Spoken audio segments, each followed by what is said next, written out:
shame last night.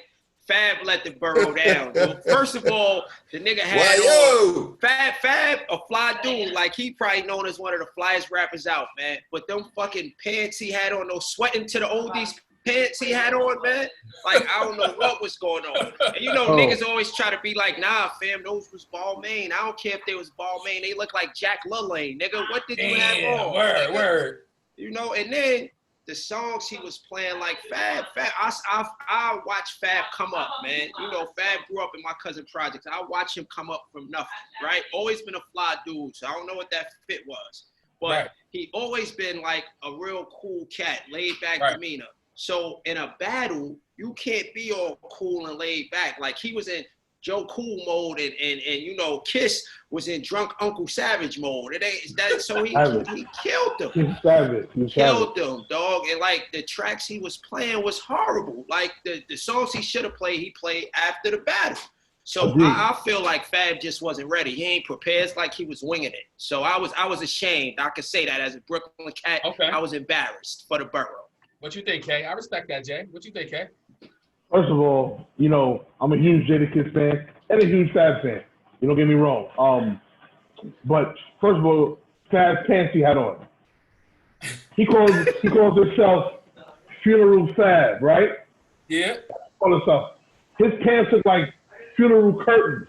I don't know what that was, or trying to be, rather. Right. Or trying to be. But like he said, Jada was performing the songs. Jada had energy. Fab took them glasses off, thank God, in mid-battle towards the end. Took the glasses off. But the selection of songs were at the very end when it was over.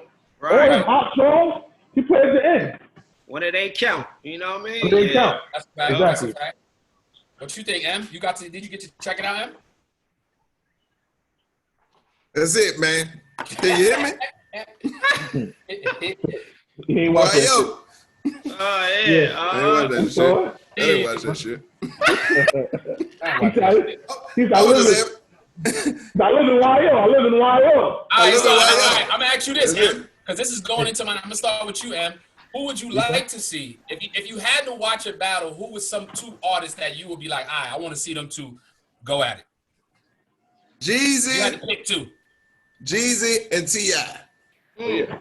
That's a good battle. That's a good one. You know what I mean? That's a dope battle. That'll be good for the South. That'll be just one of them. They partners, so they can sit in the room and just let it ride. That's a dope battle. And we up all night. Okay, so Kay, if you had to pick a battle, who would you want to see? Rick Ross and Lil Wayne. Okay. Another hot one. They both got mean catalogs, man. Okay. They both got mean catalogs. Jay, who's your? If you had to pick two, who you going with? And this is a fantasy battle because it would never happen in a million years. Jay-Z and Nas, man. I would love to see Jay-Z and Nas, but that would never happen. You know what I mean? Because Jay is above doing anything regular niggas do. You know, so that would never happen. You know. Okay. That'll break the internet too. That'll break the internet. Really? I don't know. It would. I don't know, Jay. I don't know.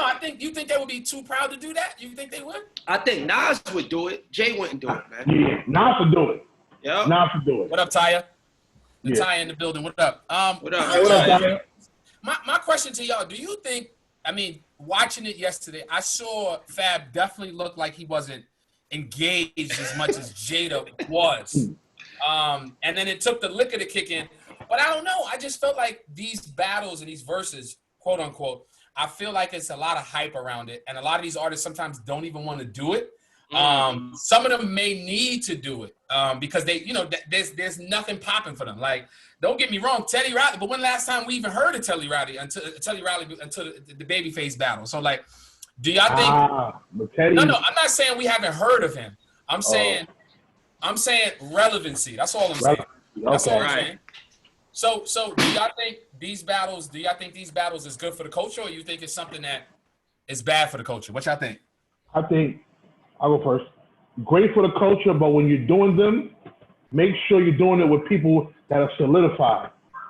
You know what I'm saying? You can't do a battle with the Baby versus the NBA boy or the this or the little. No. these battles are people that are solidified and they change music for the culture of music. Like the new music and all that, I wouldn't do a battle there now because like the battles are authenticity of people that did something for the culture over the years. Right. It's great for the culture. Super dope. What up, you? You from Philly checking in. I appreciate you. Yo, what's good, baby? What up, yo? What you think, Em? What you think? I mean, I know you don't watch it, but do you feel like it's something that, I mean, because it is hella entertaining. As you can see, it's 200,000 people watching. What I'm saying, do you think it's good or bad for the culture?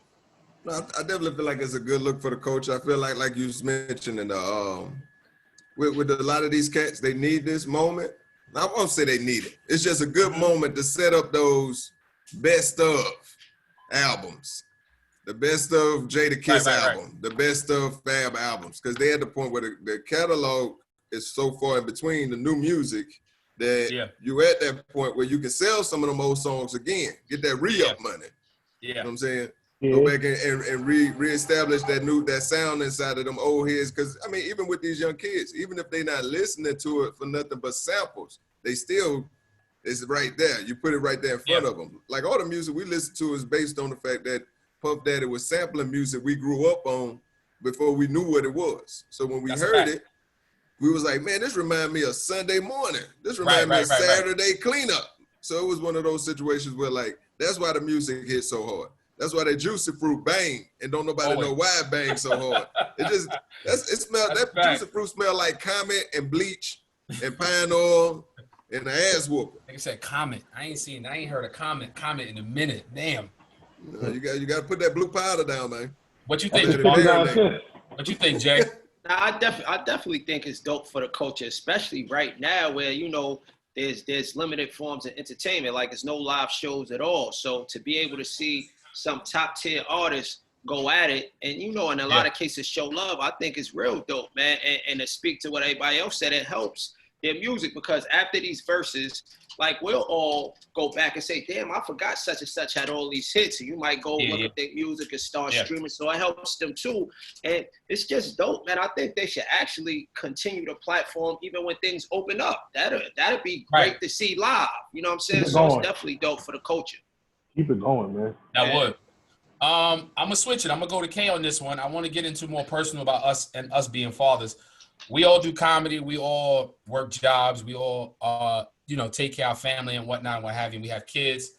Now, I want to go back in the time machine with y'all. When y'all first became dads, that moment. And when I say that first moment, I'm talking like when the child came out, you in the hospital.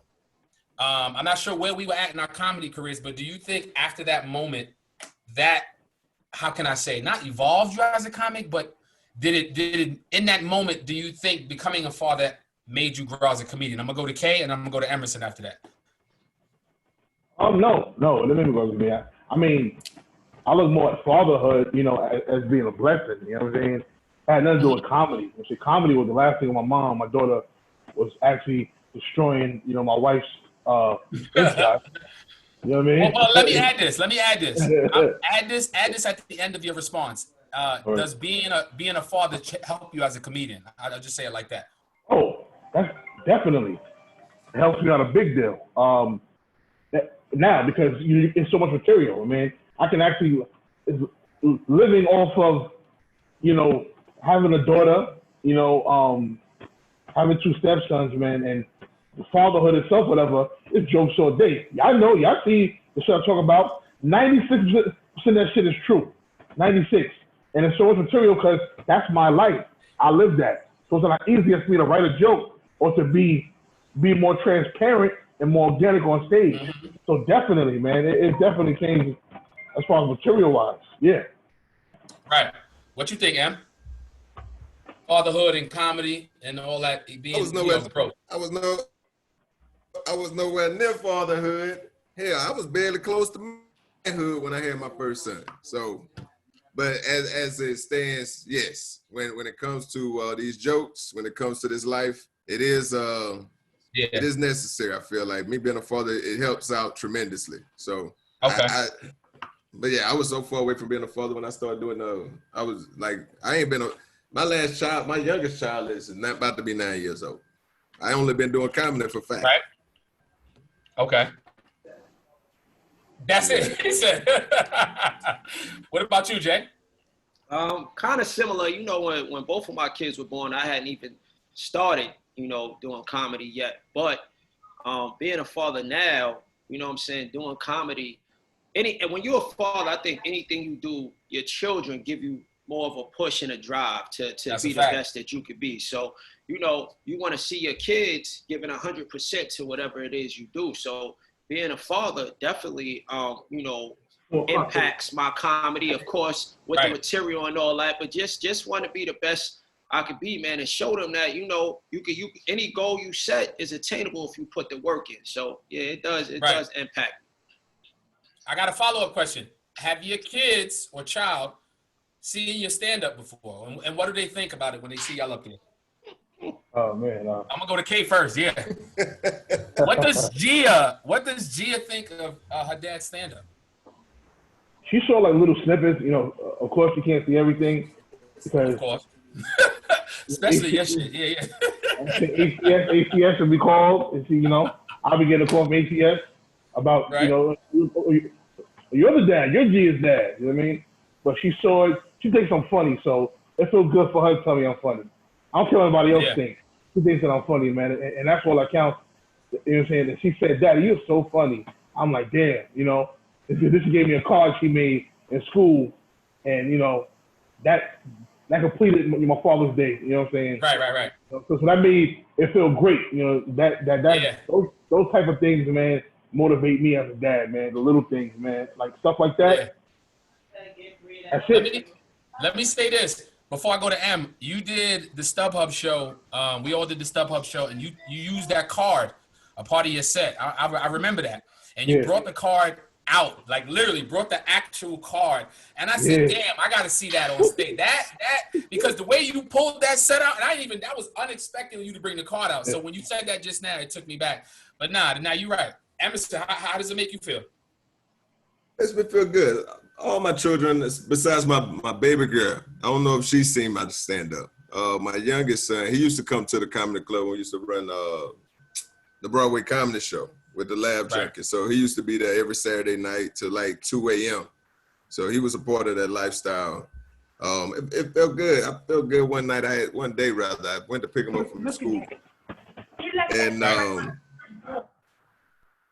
went to pick him up from school, and one of the teachers come running down the hall. Like, "Oh, you're the comedian. You're Elijah's dad." I was like, "Oh, okay." So he proud of me.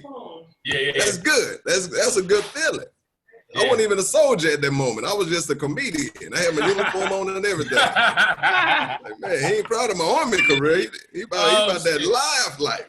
He want to hear them laugh, see that money get passed out at the end of the night. Nah, you're right. And you know what's dope? And before I go to Jay, I've actually gotten to see a few of your kids in passing and coming to shows and seeing them. And your oldest, you know, I hope he gets drafted. You already know how we do. We come into all the games. You already know that. UGK right there with it. So I hope, you know, and all that. Also, before you go to Jay, your baby girl did come to a show in Rockville. Yeah, she did. Yes. No, she came to Harlem Nights. She came to a Harlem Nights show too. Exactly. And then my Asia was like this. She was at Harlem Nights too? Yes. Listen, y'all got these headphones. Taking my kids with me, man. I'm a father. Yeah. Wherever I go, they go. She doesn't show child support. Exactly. I pay child support. I can't pay for daycares. No. I ain't got babysitter money. First off, you come with me. Yo, somebody gonna watch us, Dad? No, me. That's who watching you. Nah, you brought her to the show. It was a Sunday night show. It was music and comedy, and you brought her through. She watched the set, and y'all dipped. So I said, that's that type of father I am. Like, if I got to do it, I got to make it happen. Jay, what up, Ace? What up, Ace? What up, Ace? What's good, Chin? What's going on, brother? What up? What's going on, Playboys? What's going on? Appreciate you. I'm gonna come to you after Jevon. Jevon, your son and your daughter, you know, I've gotten to see them grow. How do they feel about your comedy when they see you perform? I mean, it's funny. My kids have heard some of my material and all that, and y'all know, y'all like you said, you seen my kids and all that. Y'all can imagine that JJ, you know, loves it, and got similar material already. I'll just say that. Oh, he thinks he's a little yeah.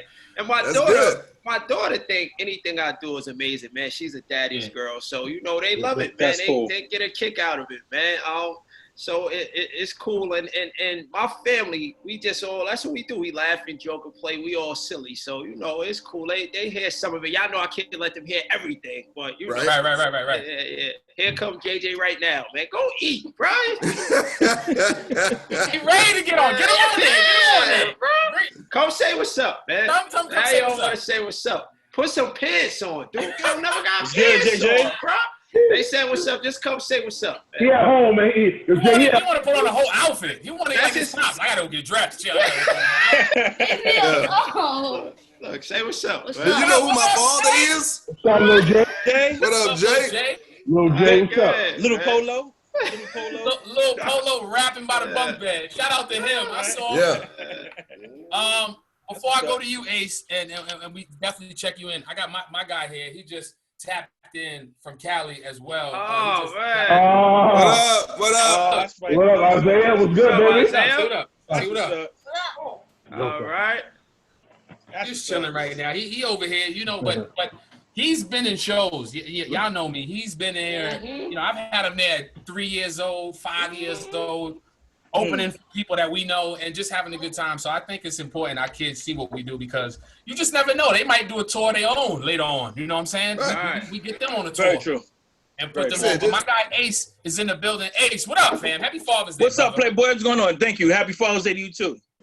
When your kids or your family sees you doing stand-up, how it makes you feel, man? How do they respond to it? You being the dad. Well, first of all, my kids are all grown. With the exception Grown? Yeah, they grown. Oh, there you go. Yo, Emerson, that boy been having kids since 11. So Yo, man, I'm telling you. That dude like 20 years old. He said they grown. For real. I'm telling you for real. But my oldest is 27. Yeah. Oh, That's a fact. Yeah. Yes. That's exactly what it is. That's the I'm an godfather of OG. the group right there. My new name is OG Child Support. That's my new name. Yeah. That's But you ought to be cleared by now. You ought to be cleared by now. Nah, I got my youngest. I got my youngest, so it's still a thing. But you know, matter of fact, I ain't gonna talk about that too much because they'll send a letter. Good question. I gotta be on point with that. Yeah. They don't play. You know, COVID didn't stop them. No, that ain't gonna never stop nobody. Nope. They found out you had Wi-Fi? Say it again. They found out you had Wi-Fi? Oh, he got Wi-Fi. Yo, exactly. He got Wi-Fi? For real. Listen, They're like Zoom. what you call it? Arrears? They'll come at you. Rears. They will call you from an unblocked number and act like it's somebody else. For real. Hell yeah. They be like, yo, what's up, son? What's going on? I'm like, yeah, who this? Yo, don't you think we intend to get our money? Don't you think we can get? I'm like, oh, they got me. Yo, I tell you, man, I don't go on different sites and stuff like that. I went on Christian Mingle one time and got caught up. So I don't play with y'all sport. Rears pulled up on Christian Mingle? Hell yeah, you know what I'm saying? I mean, I thought it was a date and everything. It was right outside the court building. Yeah. She said, well, just walk over there. Just walk over here. I said, oh, I ain't falling for that shit. Funny. That's funny.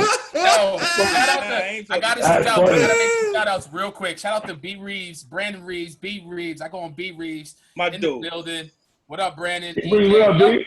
Young Striveson in the building. EJ in the building. Flora, What up, boy?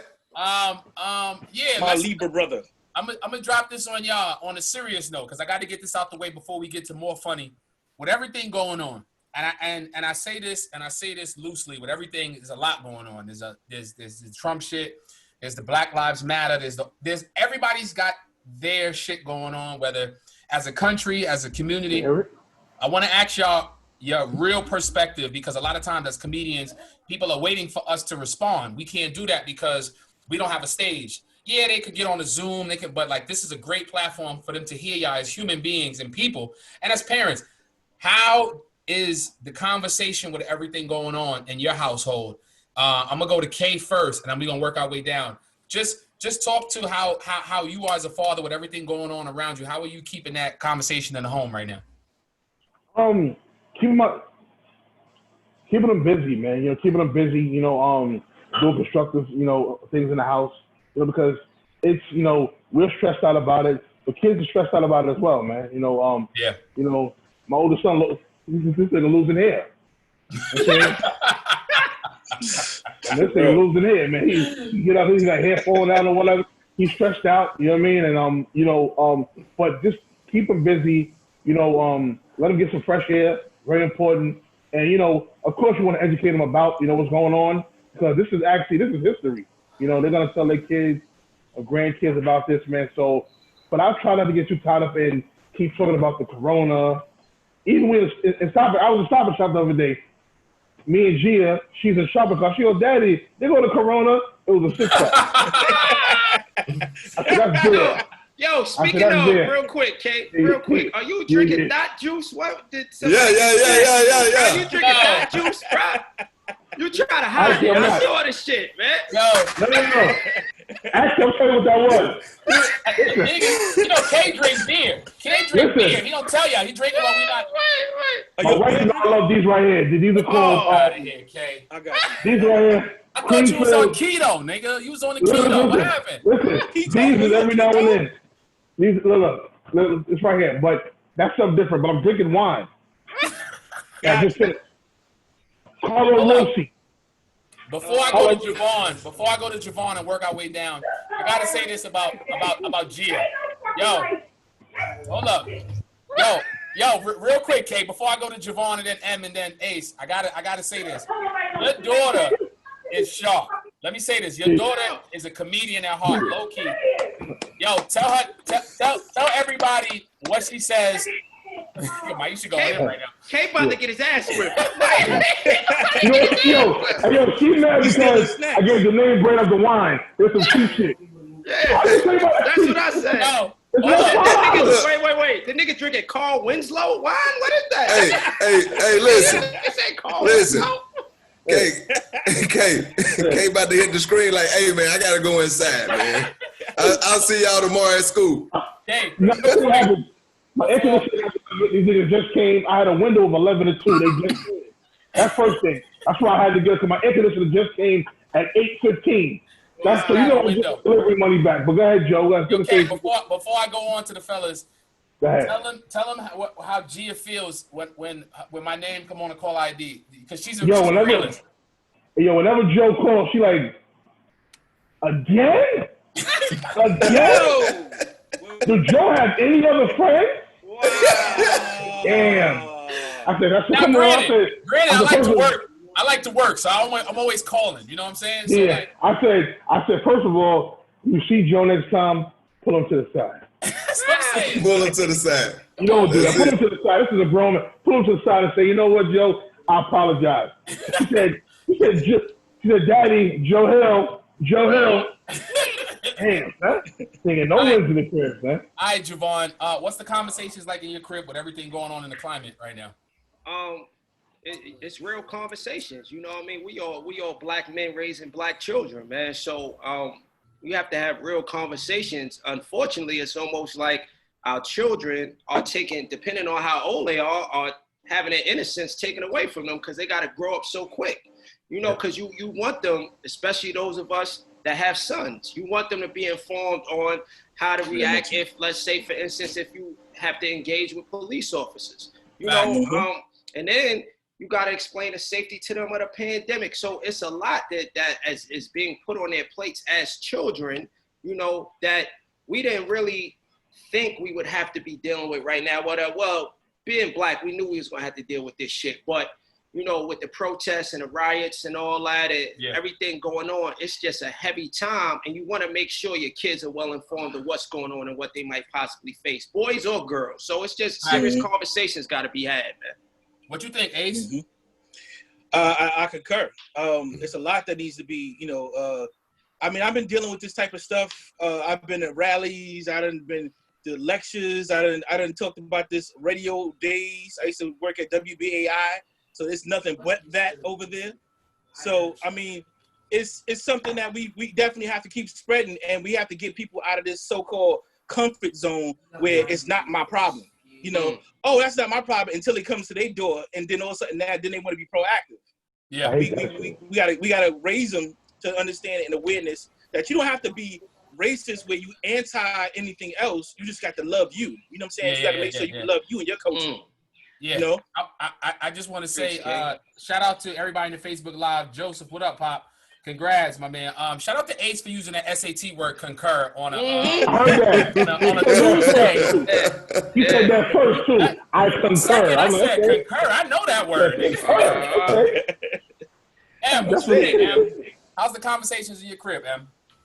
Conversations are varying, they vary. So I'll start with my baby girl. So she was getting her hair picked out today.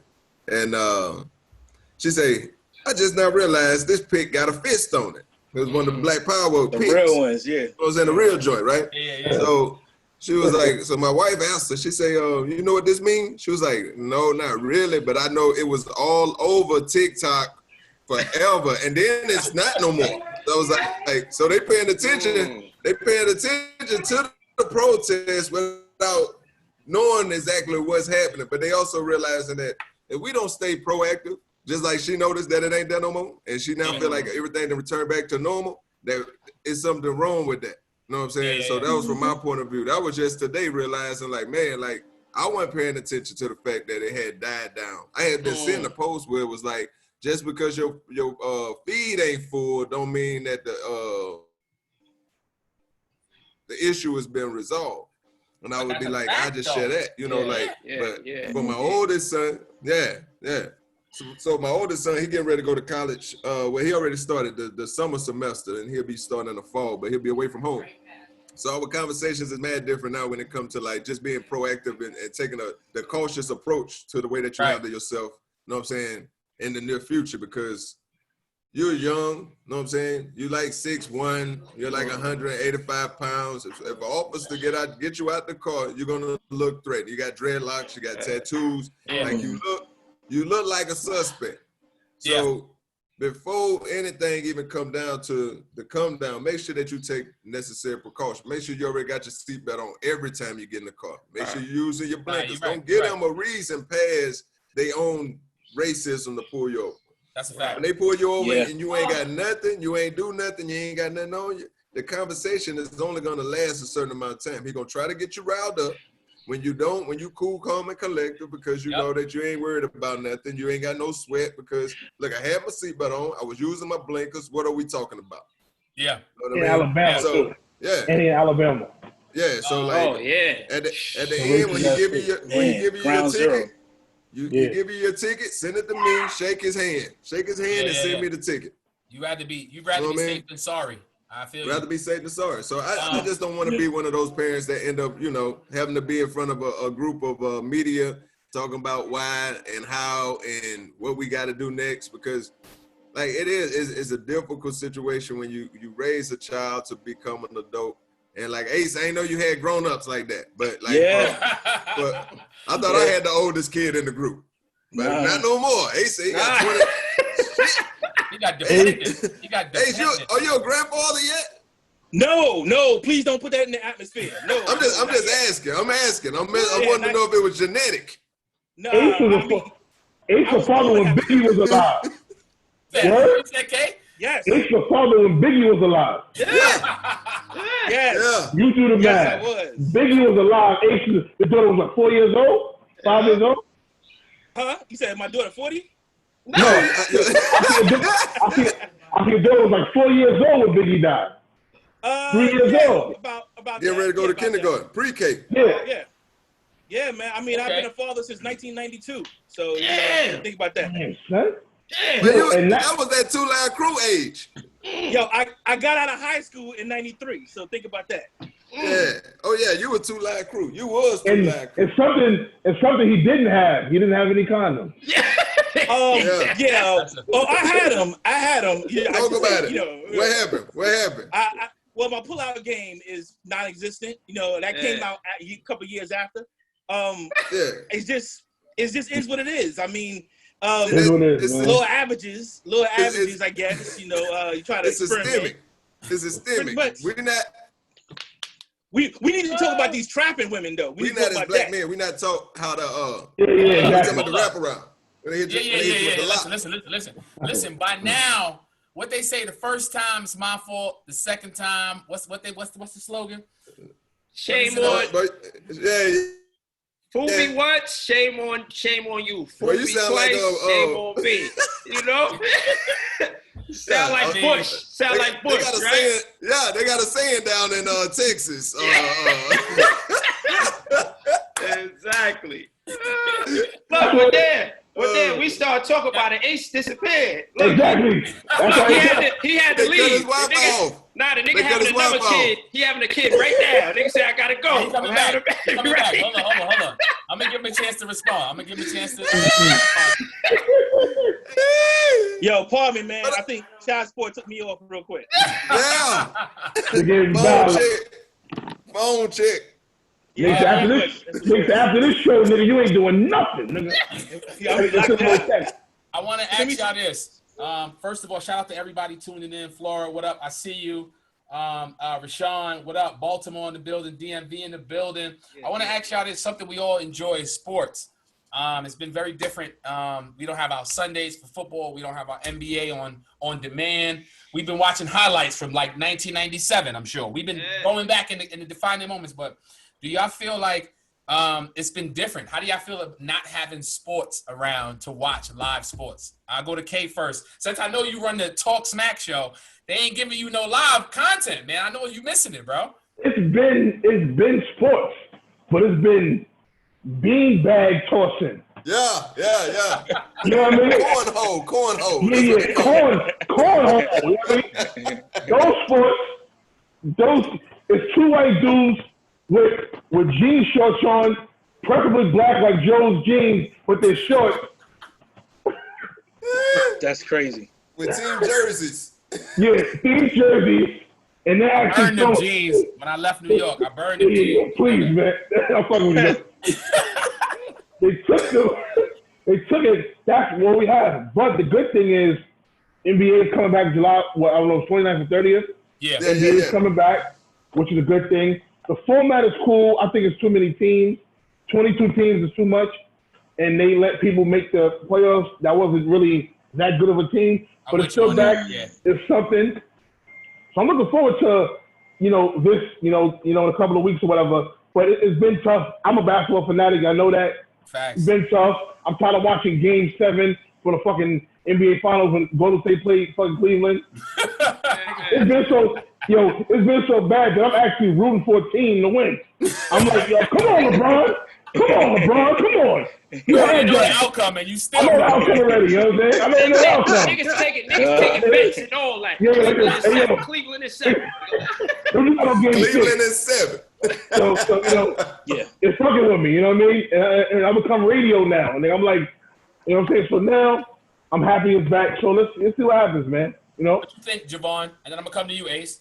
I love basketball too, man, and I hated that it was gone, because I'm a Laker fan. So this is the season, man. LA was gonna take the chip, in my opinion. But I'm gonna keep it tall, though. I as much as I love basketball, I think it's a bad idea to bring basketball back. What I see coming, and I hope I'm wrong, I think they're gonna start. All it takes is one or two cats to catch COVID somehow and pass it throughout the whole league, and they're gonna have to shut the shit down again, bro. Like whole season next year. Yeah. I think they should have just, say, yo, we gonna have to end the season, but it's too much money being lost first and foremost. They try to act like it's about the fans, but it's about that bread. Them team owners and the NBA itself, they lost too much chicken. Television networks. So that's why. Hey, Jay, and the rears. There's a lot of them players on rears too. So they calling like, man, just let me play, bro. J.R. Smith, he done got his way to the Lakers because Rears is gonna be kicking his ass. You're right, Strive. So them players need this. They need it more than we do. They like, bro, I'm falling back on all kind of shit. And the people that off my cable.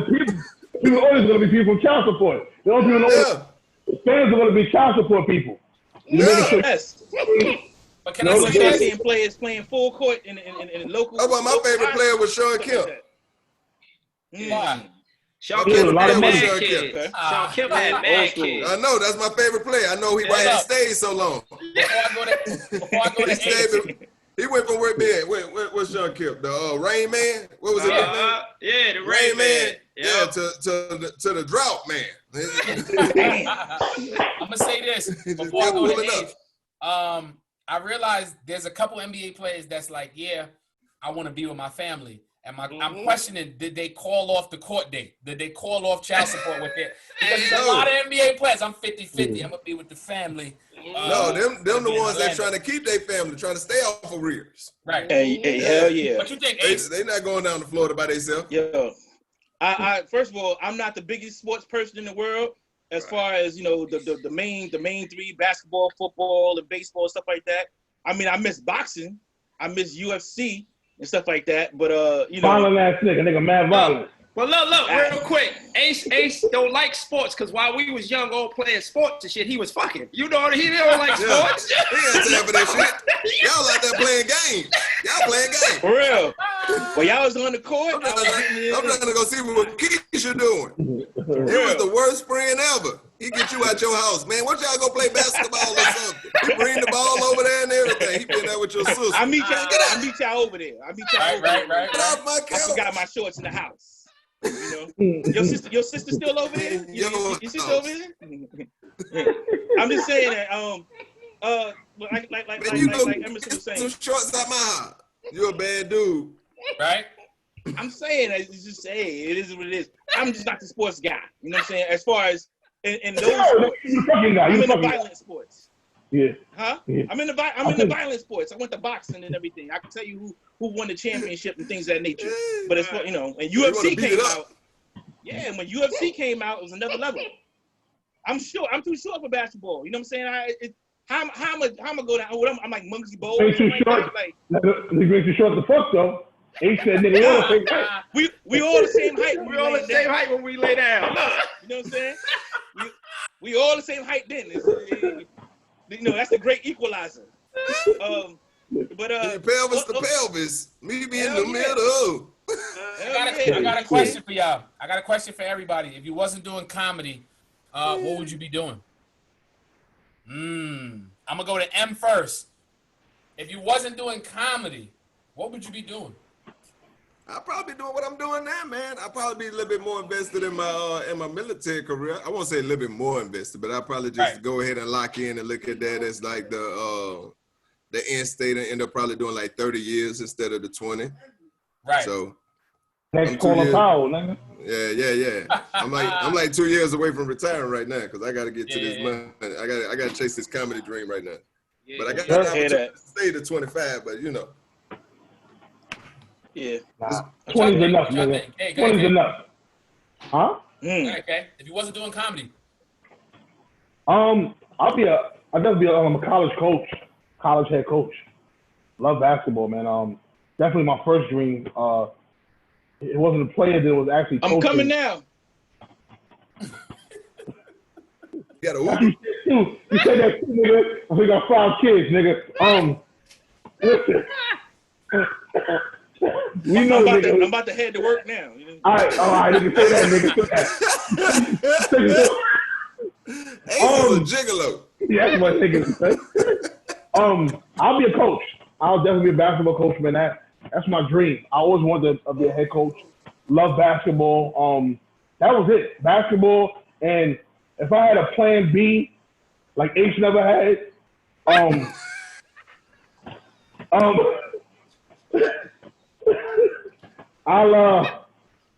want to own a nightclub, You said own a restaurant? A nightclub. That's what I thought you said. Hold a restaurant. I was Nigga, you don't want that. Nigga, you want to die on us. I'm saying, I thought that was a conflict of interest right there. I thought there was. It's a conflict of interest. You know what I'm saying? Stop that. That's funny. That was a good one. Ace said that was a conflict of interest. That was good. That shit was funny. Oh, y'all niggas stupid, man. Oh, God, yo. That's stupid, man. But nah, Ace, I know you got to leave. Yes. how can we find you? You know, support you, what you got going on, all that. This that time. Drop it right now before you get out of here. Well, I'm gonna tell you first and foremost. Follow me on Instagram, Ace_Zanders. I be forgetting a little underscore and stuff like that. Things like that mean something because it's a white dude that's Ace Zanders too. So I don't want you to mix me up with that dude. You know what I'm saying? You know, I get his checks sometimes. Right. Then you know, and on different medias, and just stay tuned because I got a whole lot more coming. Just like the rest of y'all. Just like I did when I started these kids. Yeah, a whole lot more coming. A whole lot more coming. Coming and coming 27 years ago, nigga. 27 years ago, nigga. I don't know, man. He been coming half my life. I'm coming, nigga. We know, nigga. I'll be coming when I'm going. So it is what it is. So I'm about to head out, y'all, gentlemen. All right, I'm about son. to head out. All right, bro. Hey, yo, Ace, be good, boy. Love you, boy. Later. Yes. All right, Chad. I'll catch y'all Yes, later. sir. All right, bro.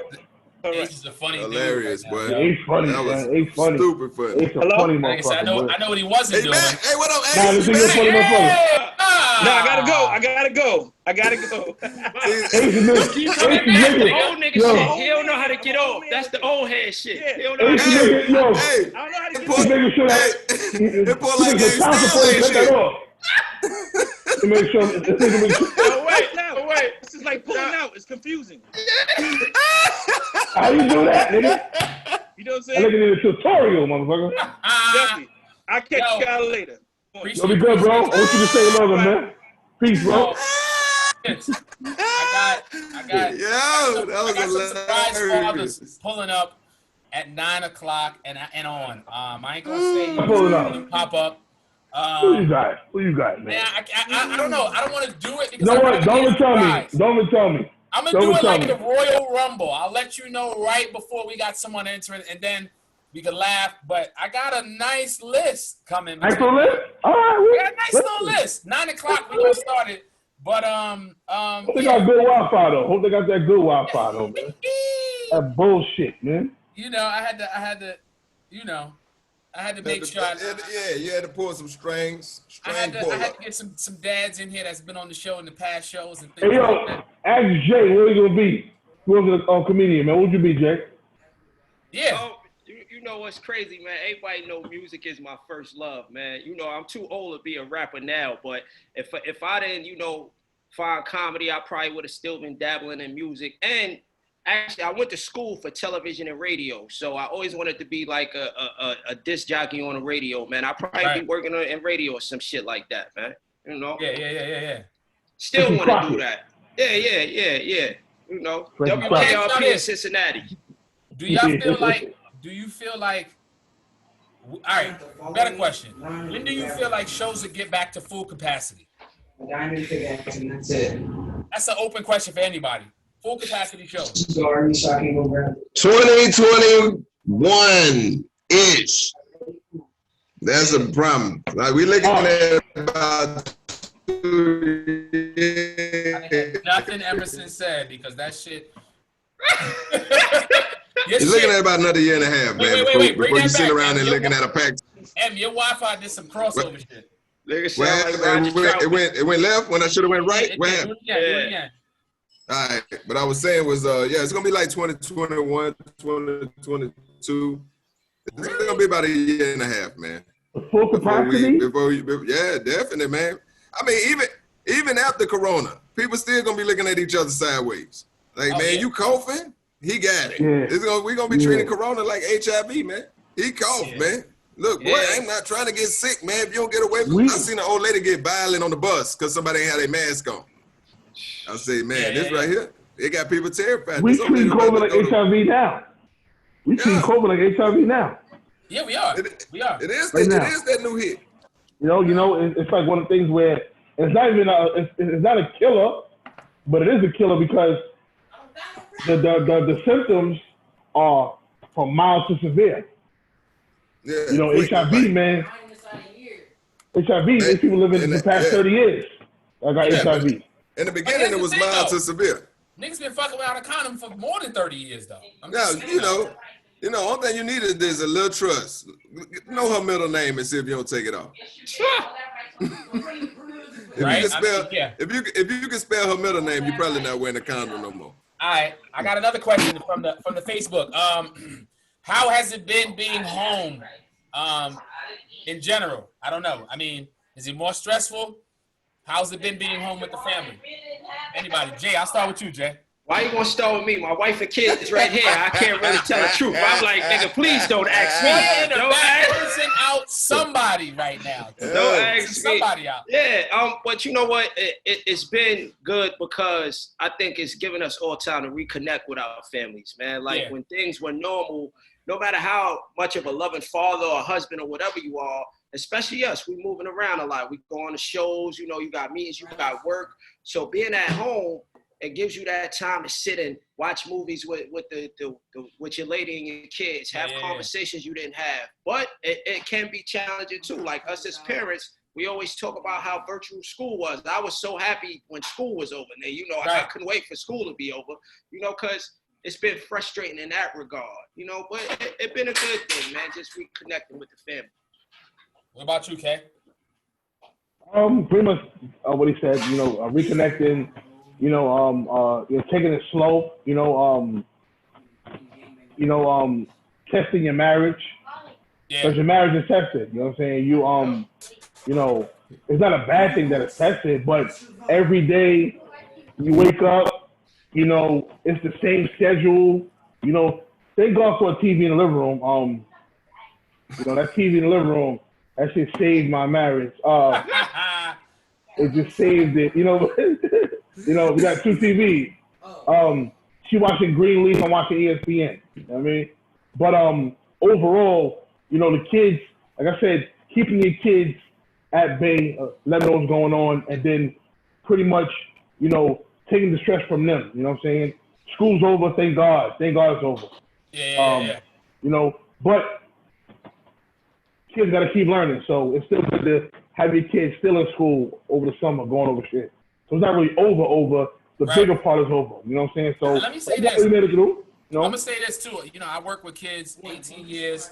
You know, I'm going to be honest, some of these parents don't realize that their kids ain't shit. When I say that, we've been remote parenting. When I say that, we send them off for 9 hours of the day. We get them back. Take your ass to bed in 3. You know what I'm saying? Shower.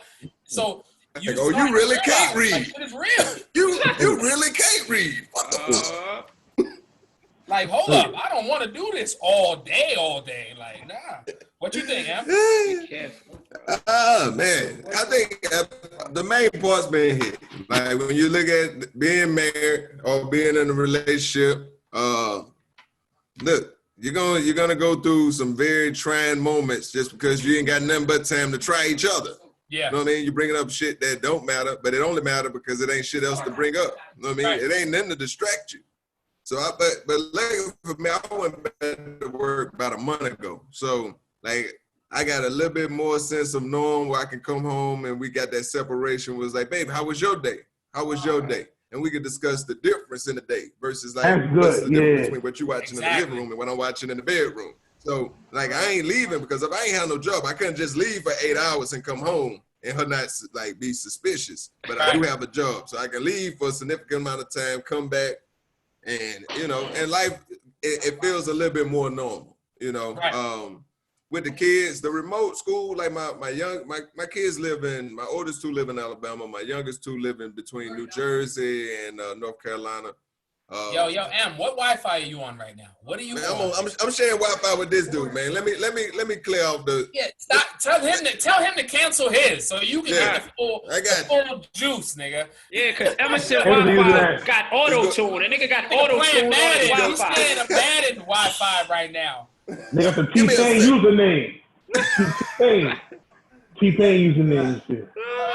Tap about real quick. Yeah, right. They don't like getting off that game. Nigga. You about to have a problem. Look, no, we ain't gonna have no problem. We're gonna have a problem. Yeah. Right? They said, go to the room, do some push-ups, nigga. Go to the room, do some push-ups. See, look, that's the difference between us and our parents. We explain shit to our kids. Our parents ain't explain that to us. Like, nigga, get off and that's it. We know, the wild. Look. Look, I need somewhere to stay in my 60s and 70s. Yeah. I'm paying all that child support. I'm gonna need a fallback plan. I need to be nice to all these guys. I don't know who's gonna be there for me. That's right. Am I good now? You good now. You much better. All right, yes. all right. He shut All the right, Eli, say what up. He shut the my player off. Now he. What's up? What's up, young king? Yeah, He don't look too happy. Too happy. He don't look too happy. He don't look too happy. Right. No, he not happy right now, but we're gonna be all right. We're gonna figure it out. He's all right. I give him till like 5 a.m. anyway.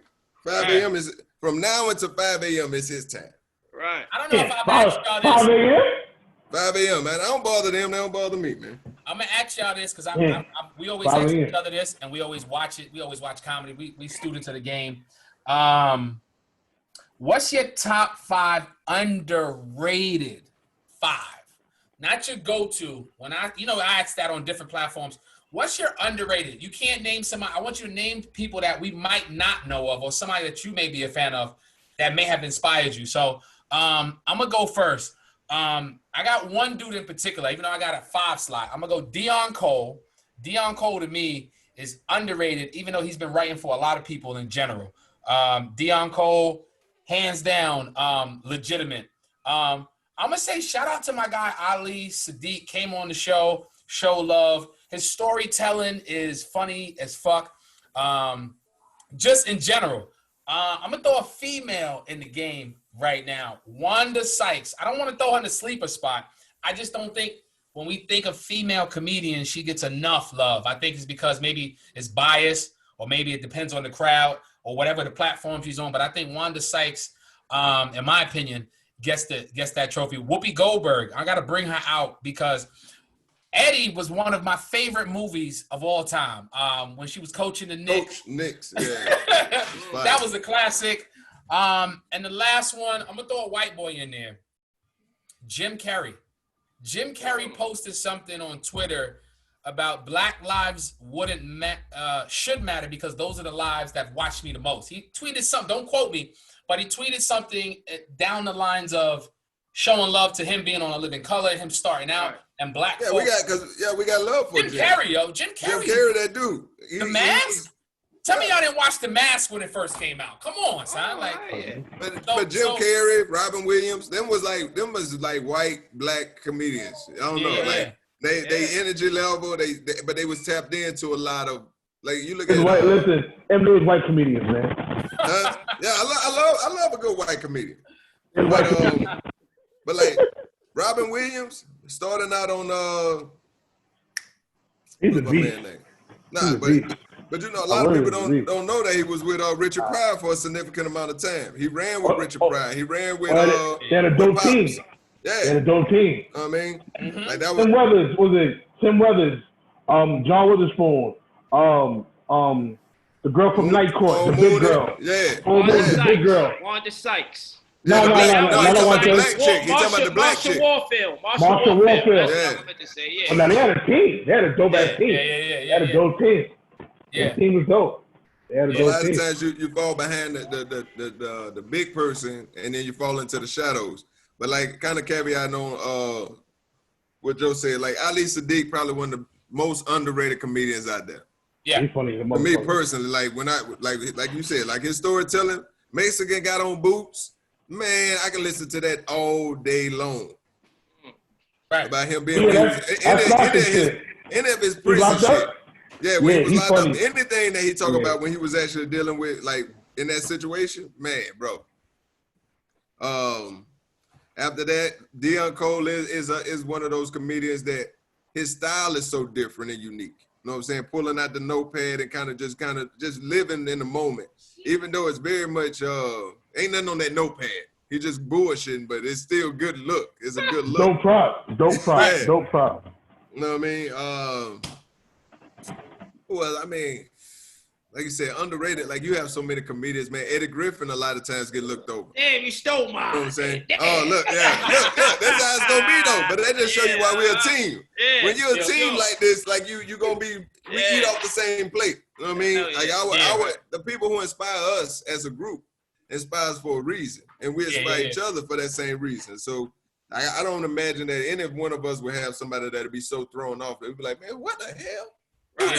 Where'd you find this guy? You know, when it comes to females, Samoa is very underrated. You know, like people don't give her the credit. She's been doing this for a hot minute. She sustained herself. She done pushed the test of time past a lot of comedians without getting a TV show, without getting like major push from like any type of media.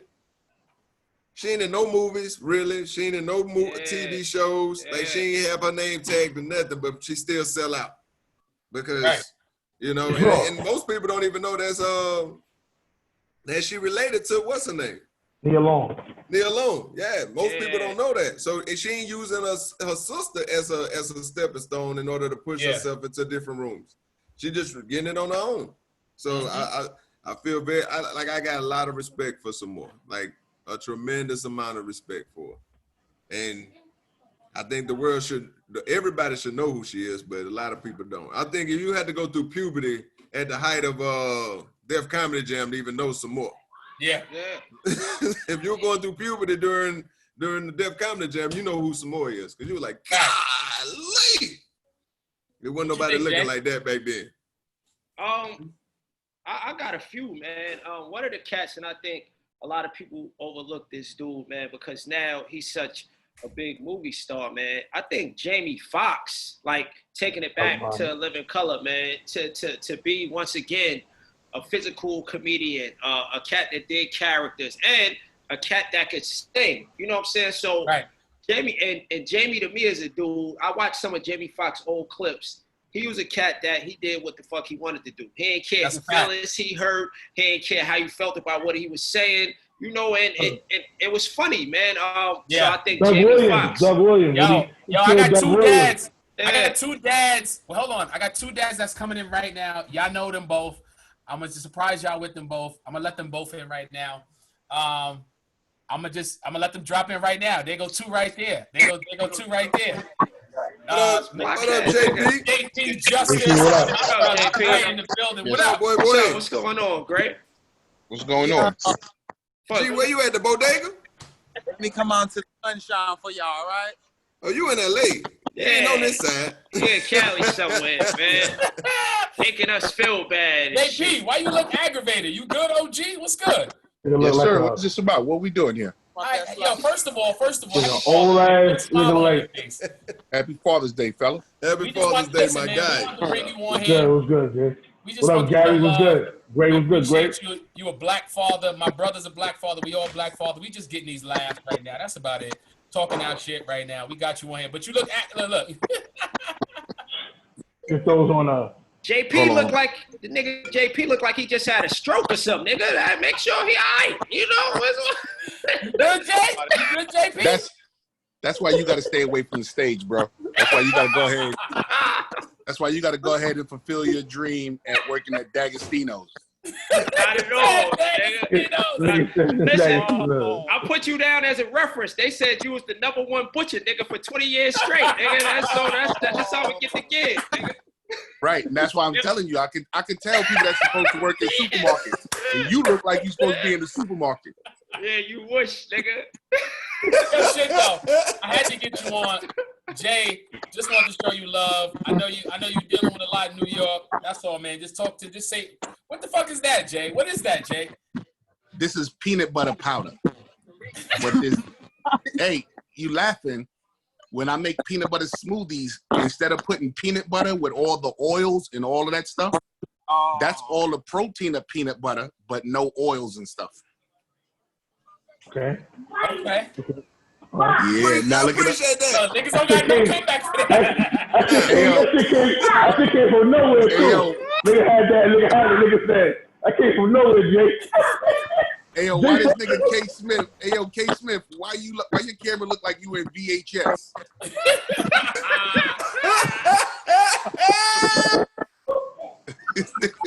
Yo. This nigga look like an old video. This nigga look like Ray DeJean come out and yo, welcome back to Mills Video Box. Yo, that's too hard. G, where you at? G, you in the Uber? Where you at? Yeah, I'm just downtown San Francisco. Okay. I touched down, but big shout out to y'all. Y'all boys is hilarious for sure, man. I'm always APing memes, on Facebook. It'd be like, bruh. Yeah. Hey, yo, Gray, you like an old nigga with young braids. Yeah. You like he played for the 303. Nigga got the first day hairstyle. Fucking cool. Big three hairstyle. JP, how you doing though? You good though in New York? How you holding it down? How you doing though? You ask me? Yeah, how you doing? How you good? You good in New York? All right. You don't ask no father how he doing. Of course he doing good. You're aggravated. Goddamn. I think it look like JP look crazy. JP ain't got no pants, so he got that shirt on, nigga sitting there. Just laying there, nigga. Hell yeah. Nigga just chilling on the couch, nigga. Nigga JP got on 2 different. Hey, yo, Ken Smith, hold on. Let me fix the.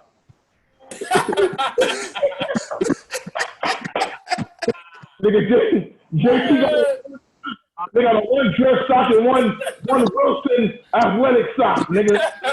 Hold on, I gotta reach behind my phone and turn the knob.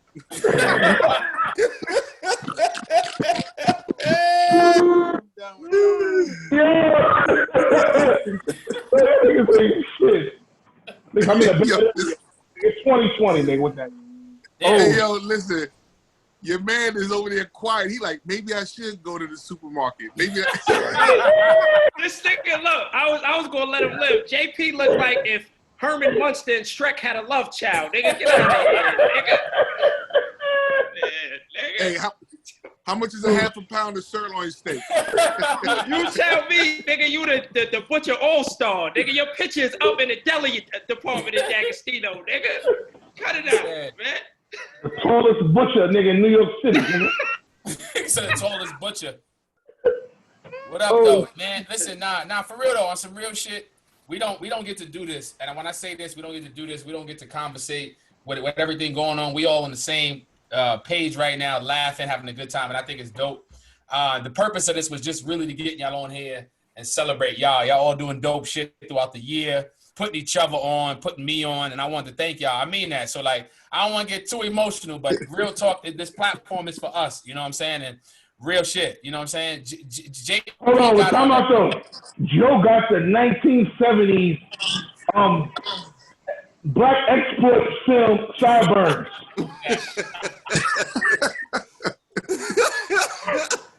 Nigga, Joe's bed needs more Wi-Fi. That is not connected, nigga. He has a nose ring, and Joe has a nose ring, son. I see you, nigga. Joe should look like a subway mat, nigga. Them dots, nigga. Hey, yo, and if Emerson don't back the fuck up, this ain't 3D. Move back up, nigga. Hey, why you wanna look? That's good, baby. Hey, yo, like this nigga Emerson right here. Look where Emerson at. I'm like, well, goddamn, Emerson. Oh shit. Look, I'm gonna push it back for y'all. Where we at? Yo, JP, I want to ask you this, Jay. As a veteran OG in the game, I really always want your take. How do you feel the transition is going to be after the COVID is settled in and we're back to normal? Do you think virtual comedy and these new normals will still exist? Yep. First off, I just caught wind that Broadway, the theater district ain't coming back to 2021. No, So? January 3rd, 2021. Soldier. And they really run they write the blueprint on how clubs and theaters will come back in New York. You know what I'm saying? Right. So they already talking about 2021, which means stock your nuts up, fellas, like a squirrel for the summer. All these backyard shows and these garage shows and all that kind of stuff. It's great that we have this little peak, but when September and the cold weather come back in, this is going to shut down again. Yeah. So this virtual comedy, and this not just virtual comedy, and this is one thing I encourage all you brothers to do: be creative, find some type of means to. Because think about this: when it goes back, niggas is still gonna have to go to work this fall in the COVID because unemployment is dead after the summer because niggas is already stressed it. You know what I'm saying? Unless they do another bill. What do you mean another bill? Another stimulus bill, extend unemployment. It could get extended to the end of the year. It could. Do you know what kind of stressing that would do on our government? Of course. So you still looking at a society that will go real fucking low. You hear me? But this form of and we owe it to the people that support us to keep putting out content. Right. Humor, I bug out. I only bug out when I say this shit. But this is what humor is subjective to the person who likes it. Right. So when I sit and say, oh, that shit ain't funny, who the fuck am I to say that? There could be 30, 40, 50 thousands of other niggas that find that funny. And what we all have to do is find our lane and produce. And we need to treat these like mixtapes. I get on Joe Hill's mixtape. Joe Hill, come on my mixtape. Emerson, let me get on your mixtape. We talked about that. You know what I'm saying? That has to happen because not that our pool of creativity will go low, but you want to always keep it fresh. You always want to keep it like on its toes. You know what I'm saying? You're right, 100%, yo. So this right here, this new norm is here to stay. And I guarantee you it's going to birth a few superstars. I agree with that. I gotta bring this. I got a father coming in right now. Y'all know him. I would like to do it's like the Royal Rumble. We're gonna let him in right now. He's coming in right now. Show love. Let's see if his Wi-Fi is right now. Hey yo, I'm gonna get on my computer. Go ahead, Jay. I come on with it. No, he can't hear you. No. He know who I'm talking about. He's in here right now. He's in here right now. If you look on the participants, you see him right now. But he I can see it's connected. He by the grill. It's Q Brooks, man. I see the Q. My man Q Brooks. He bullshit right now. That Q stands for bad quality, nigga. I was gonna say Ibrahim said he about to pray, then hop on after this. So let him pray, and then he gonna hop on. Yeah, you gotta do his thing. I'm gonna ask y'all this until Q get his Wi-Fi right, because this shit was trash last time he was on here. Now Still trash, nigga. I want to ask y'all this. What are y'all doing to stay creative during the COVID? There you go. What up, boy? What's good? Q. What's good? What up? Ain't nothing. Q, you going to an all-white party or something? You going to a boat ride, man? Oh, no, I'm just They chilling. about to go on the boat ride. Q Brooks, Jersey's all in the building. What up? This nigga dreaming right now. Nigga. First off, happy Father's Day, my G. You already know the vibe. Appreciate you coming back on. We just kicking the shit, talking real shit. How you feeling, boy? How you feeling right now? Man, I'm feeling about as good as that facial hair on your face. Oh, he ain't feeling too good, Joe. He ain't feeling good at all. He is hurting. Very depressed. Man, that man look like a 1979 New York Knicks player. Which era though? Versus Jordan or without Jordan? If it's without Jordan, I could do that. Clyde Frazier. And they got the Clyde Frazier. Pork chop. You got the pork chop. The pork chop. And they got the West Side Guns. Yeah. How you living? I'm chilling, man. You know, trying to take advantage of what's going on. You know, the police busy, man. I'm trying to set up some scams, man. This the time, man. This the time. The boys busy. I'm gonna say this. You know, normally you don't have a babysitter when you come on here because your son is wild in the background, tearing up the whole background. I see you got a babysitter and you got that situated tonight. You know what I'm saying? You ain't drinking out of lawn. I'm in my man cave, man. You know, Q doing shows by the washer and dryer. You know, distracting the fuck out of the background. You know how we do. Q, goddamn. But now though, what you been doing to stay creative during the COVID, man? What you been doing to just stay creative and stay sharp, Q? Man, I've really been paying attention to this news. I've really been paying attention to the news, man. I feel like the people, especially the people that are of non-color, want to hear like what the fuck is going on. They want to hear it. That's why I think like with if you saw the Chappelle joint, a lot of it that like a lot of the reviews that it got, they said that like it was more or less informative than funny. Now don't get me wrong, it's always gonna be funny as fuck because it's Chappelle, but for the most part, like that shit, like his honesty, his cadence, man, I really admire that, man. So yeah, I've been watching, you know, just everything that's going on, man, and that's really keeping my medulla spinning, you know. Speaking of, before I go to the brothers, where you going with this Chuck Norris mustache? What's going on with you right now? I'm trying to figure out what the fuck is going on, Q. Come on, Q. I know you better than that. Nigga split. Wait, the nigga did the Marbury shit. Nigga put the Marbury shit in the middle. Nigga, Q Brooks, that nigga like a fucking civil rights teenager. I want to march. Nigga the white hat, nigga like a older Emmett Till, nigga. Lord have mercy. Don't do that. Don't do that, Ken. Joe Hill. Don't do that. No. You look like a chia. You look like a chia pet when it first started growing, man. I got JP coming back in here. I got a special guest coming in 5 minutes. I got a special guest in 5 minutes. Look JP. like you got to water your beard, man. Yo, Joe got a PM Dawn nose earring. I didn't do that. You said what? Wait, say it again. You said what? They got a PM Dawn nose earring. Joe. Yo, if K. Smith stand up in all that black, it'll look like a tinted window. Stand up. Stand up. Hey, Q Brooks. Hey, yo, can y'all hear me? Can y'all hear me? Yeah, we got you, Jay. Q Brooks look. I knew it was coming. The nigga Q Brooks looked like a Frankie Beverly and Maze video. Yo, JP Justice looked like that molester uncle. Oh my God.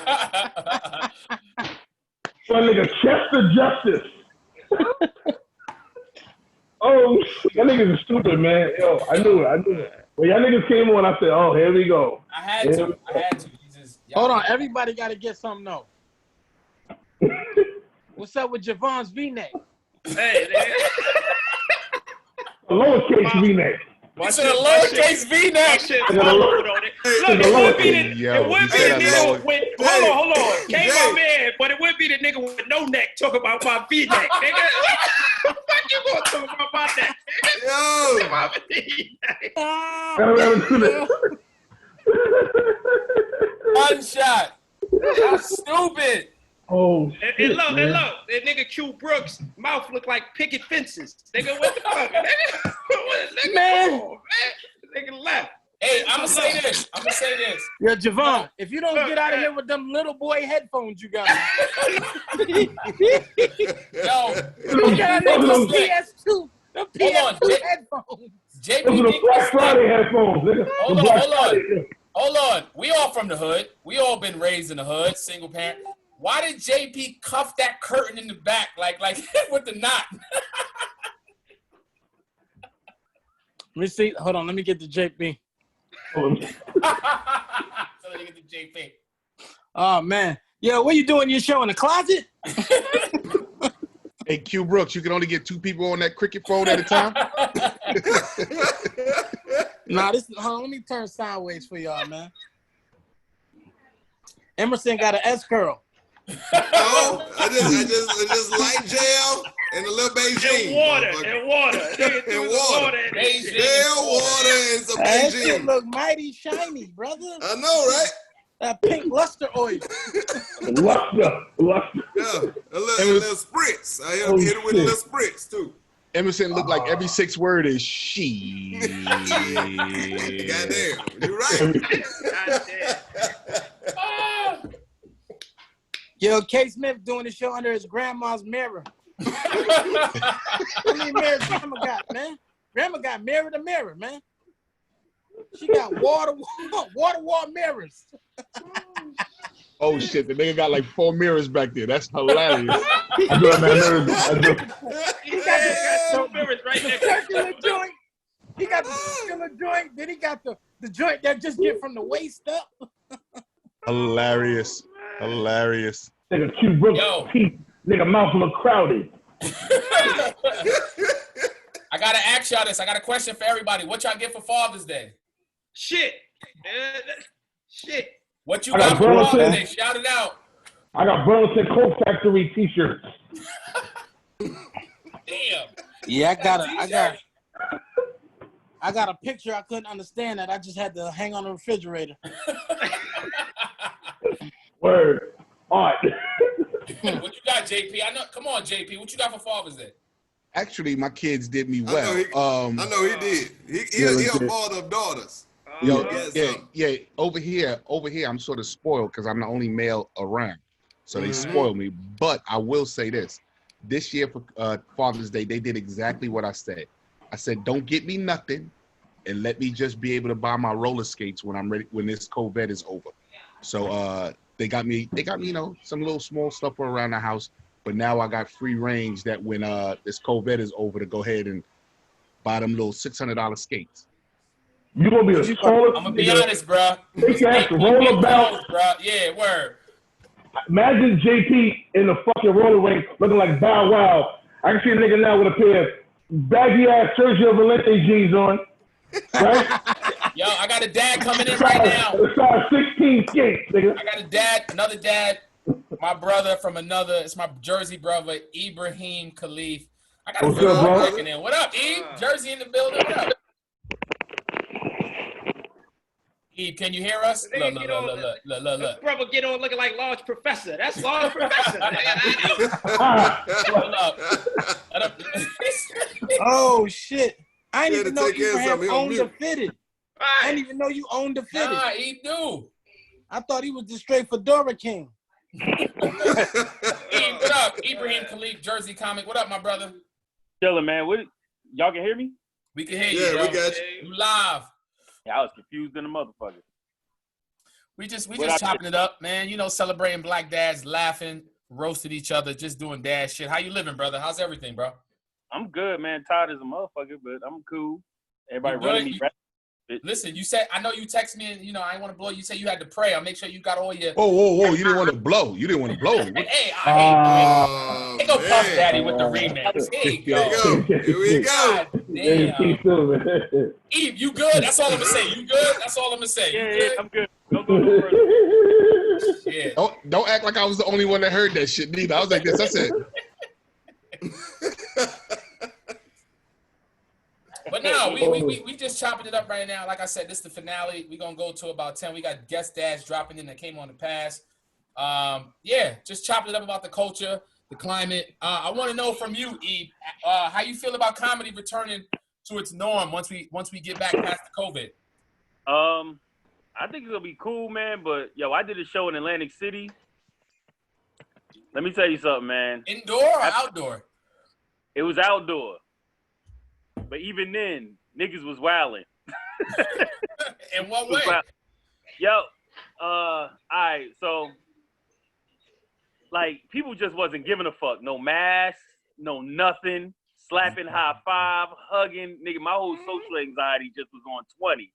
And then a fight broke out at the outdoor comedy show. Wow. Damn.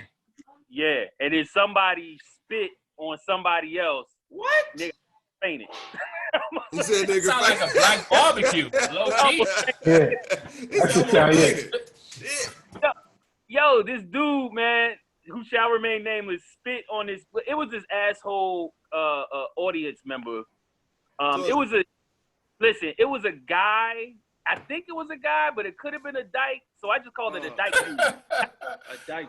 Yo, Eve, I gotta say this. You was on here a couple weeks ago. When you pulled up, you had the kufi on, scared the shit out of me. Not because I don't respect you, know that, but I'm not used to seeing you with a backwards fitted right now. This shit is throwing me off right now, man. Hey, and other news though, Ibrahim, check this out.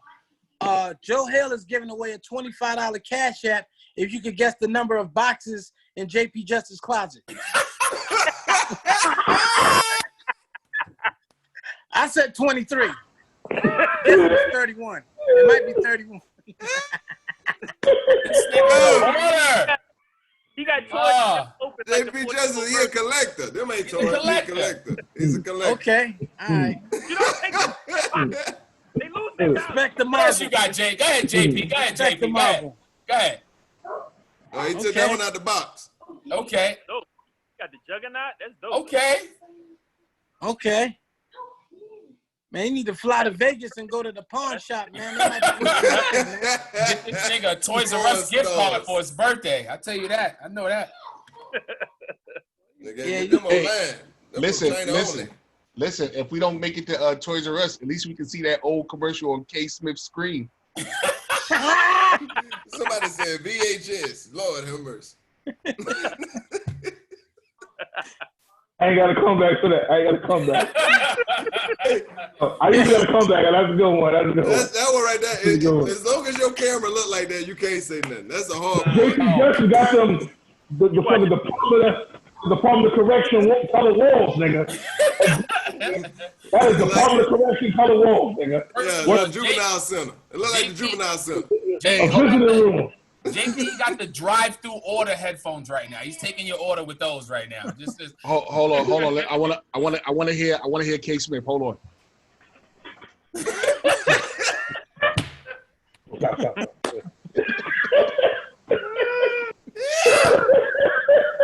retarded. Oh shit. Yo, on a serious note, I want to know what y'all think. Y'all watched the Dave Chappelle special. We all did. We all tweeted it, reshared it. I'm gonna start with you, JP, being the OG. How you felt about Dave Chappelle? And I'm gonna go to Jevon after that. How you felt? Whoosh. Here we go.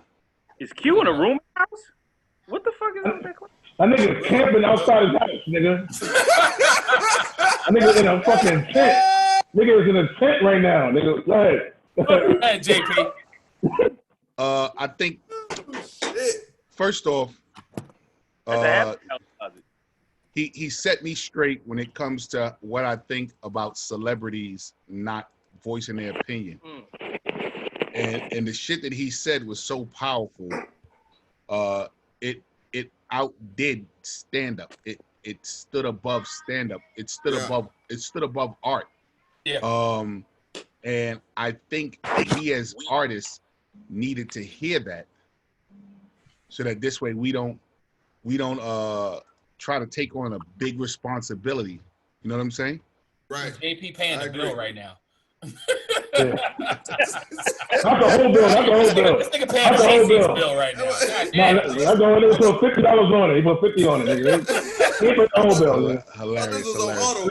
Nigga, that shit is 253. He said, I'm getting 53, nigga. What you think, Jevon?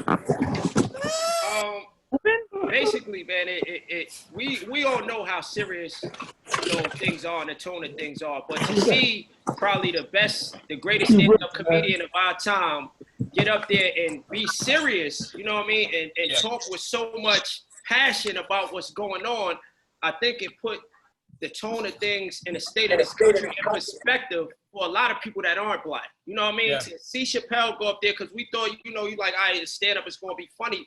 But like you said earlier, most of that shit wasn't even jokes. It was just him talking with passion about how he feels about, the unjust shit that's going on. So I think that just speaks volumes as to what's going on in this country. And I commend the brother for doing that, man. Because he didn't have to do that on his platform. What you think, Q? Huh? This nigga Q don't got his mic on. Q, what you think? That Dave Chappelle joint? Talk to him. So what I said about his son. Remember what I said about Lil Sean? Look. Nah, that ain't me. That ain't me, brother. I said, Q, what you think about that Dave Chappelle joint? Oh, you know, another comic, a bunch of comics been putting up pieces of the show. I thought the bit that he did about white man's weakness, who knew what it was about, you know, just, you know, black people sticking up for, you know, rights. We talking about 846. Yeah, 846. He did a bit where was that in 846 where he was like the white man's weakness, or that was another something else. That was probably Sticks and Stones. Yeah, Sticks and That Stones. was Bird Revelation. Yo, Q the kid in class that don't pay attention, and the teacher asks the nigga to read, and he be on the wrong page and shit. Somebody said something about something when they said something. He like, yeah, I'm in English class, nigga. Yo, my bad. Somebody said something about something when they said something, and it was something I'm a nigga that read like this. So with the line. But finger touching. If the fingers don't hit that word, it's not getting said. Ibrahim. Nigga be reading like this. Ibrahim, I know you saw it. What you think? Nah, I didn't watch it. What? Fuck out of here, this nigga. Because it was pork in it. What, nigga?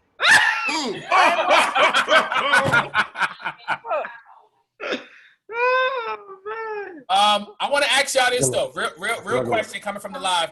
We've all done comedy. Have y'all ever? All right, let me set it up the right way. Michael Jordan played with the flu. We've all played or done jokes. Have you ever been injured and done a comedy show? If so, it might not be an injury. You was going through some shit. Anything like that. I'm gonna go with Ibrahim and I'm gonna come to JP and we're gonna work our way back to K. Quick, injury. Have you ever had anything fucked up while you about to go on stage? Man, I think the only thing is, I think many of us can relate to this. You got to take a shit. That's about the only thing. I was gonna say Only that. major injury. Yeah. Taking a shit before your set is the ACL of comedy, nigga. That's a fact. You gotta get that bitch out the way. All right. JP. Before I go on stage. Here goes something. Y'all can all understand where I'm coming from. So we all saw my Def Jam when I had the leather, the dancing jacket. Yep. With the double hoop bearings. Yes, sir. The double hoops. I remember that. He said, don't forget them. Cool as shit. Yo, listen to me. Had the Vance, the racing. That Vance was about $500-600. Maybe Yo, no. That jacket was damn near $2,000 back in the day. Yeah, $1,500. It was the racing joint too. Yes, sir. Hey, Jay. I was studying martial arts back then, and I was so bruised up underneath that jacket and so hurt. Yo, I'm talking about literally I couldn't move. Like it was killing me. I got my ribs kicked in. I got like my whole chest was bruised up. But you wouldn't know it when I was on that Def Jam. What color belt were you at that time? Come on now. My system is different. Like they add little notches to your white. So I'm not even off white in my system. But if I the nigga was a double white. No. Right. I was hoping for a purple or brown. I was hoping for a red. Nah. Probably if I would have went to another system, like another class, I probably would have been equal to like whatever the next step is. So you went to Tiger Showman. You went to Tiger Showman's. Okay. Actually, the guys who taught me are the Browns brothers. Those are the guys who actually started. Yeah, the guys who actually started comedy at this level. You know what I'm saying? Nigga, JP in the 13th grade of karate, nigga. That was 91, nigga. You still a white belt, nigga? So, all right, injuries while comedy. K, you ever had an injury while you was about to? Ibrahim said, yo, I had crazy cramps, about to get on. Actually, it was in March of this year. I did a show in Brooklyn. I was hosting a show. I was hoping that the girl who was on stage went longer. And I destroyed. Yo, listen. I said, yo, she go, how much time I got left? Bitch, doing specials. You know what I'm saying?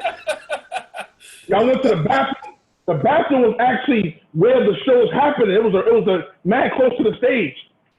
I went in, took everything, whatever, and people didn't found their nose up. It just lit mad incense.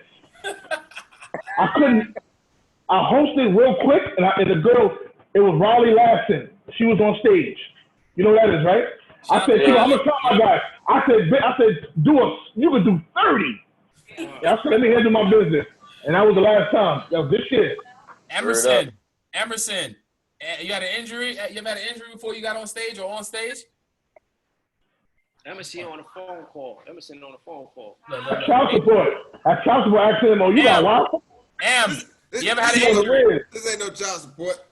Listen. No, I've never been in a situation other than like you say, just having to use the bathroom and but other than that's it, man. I think, like you said, that's the Achilles heel of comedy right there. Yes, it is. Yes, it is. You know what I'm saying? You done pulled a hammy. If your stomach get to boiling, you're like, oh my God, what is happening? You like at the 2-yard line. And you reach back. You can't focus on no punchline. No, you just trying to get off stage. How much time I got? You sweating, ain't no light. You like, man, come on with the light, bro. Look, I ain't got all day up here. Now, most time you want to eat that clock. You want all that time. But now when your stomach hurt, you be like, listen, man. Q, any injuries or why you performing? Any funny stories? Shit, I brought my girl when, I don't know if y'all remember Cafe Lou's. I brought my lady out. With me, and we got into beefing or something, like a light argument that turned heavy right before I got on stage. Nigga, I bombed my ass off. My energy was off. My energy was so unright, nigga. Oh, my energy was so unright. I stopped bringing. I was like, yo, don't ever do that shit again. I felt like I got beat up that day. How long was that? I got beat up that day. How long was that fight? For 5 years? Shit, hell no. I see you hot dog head ass nigga.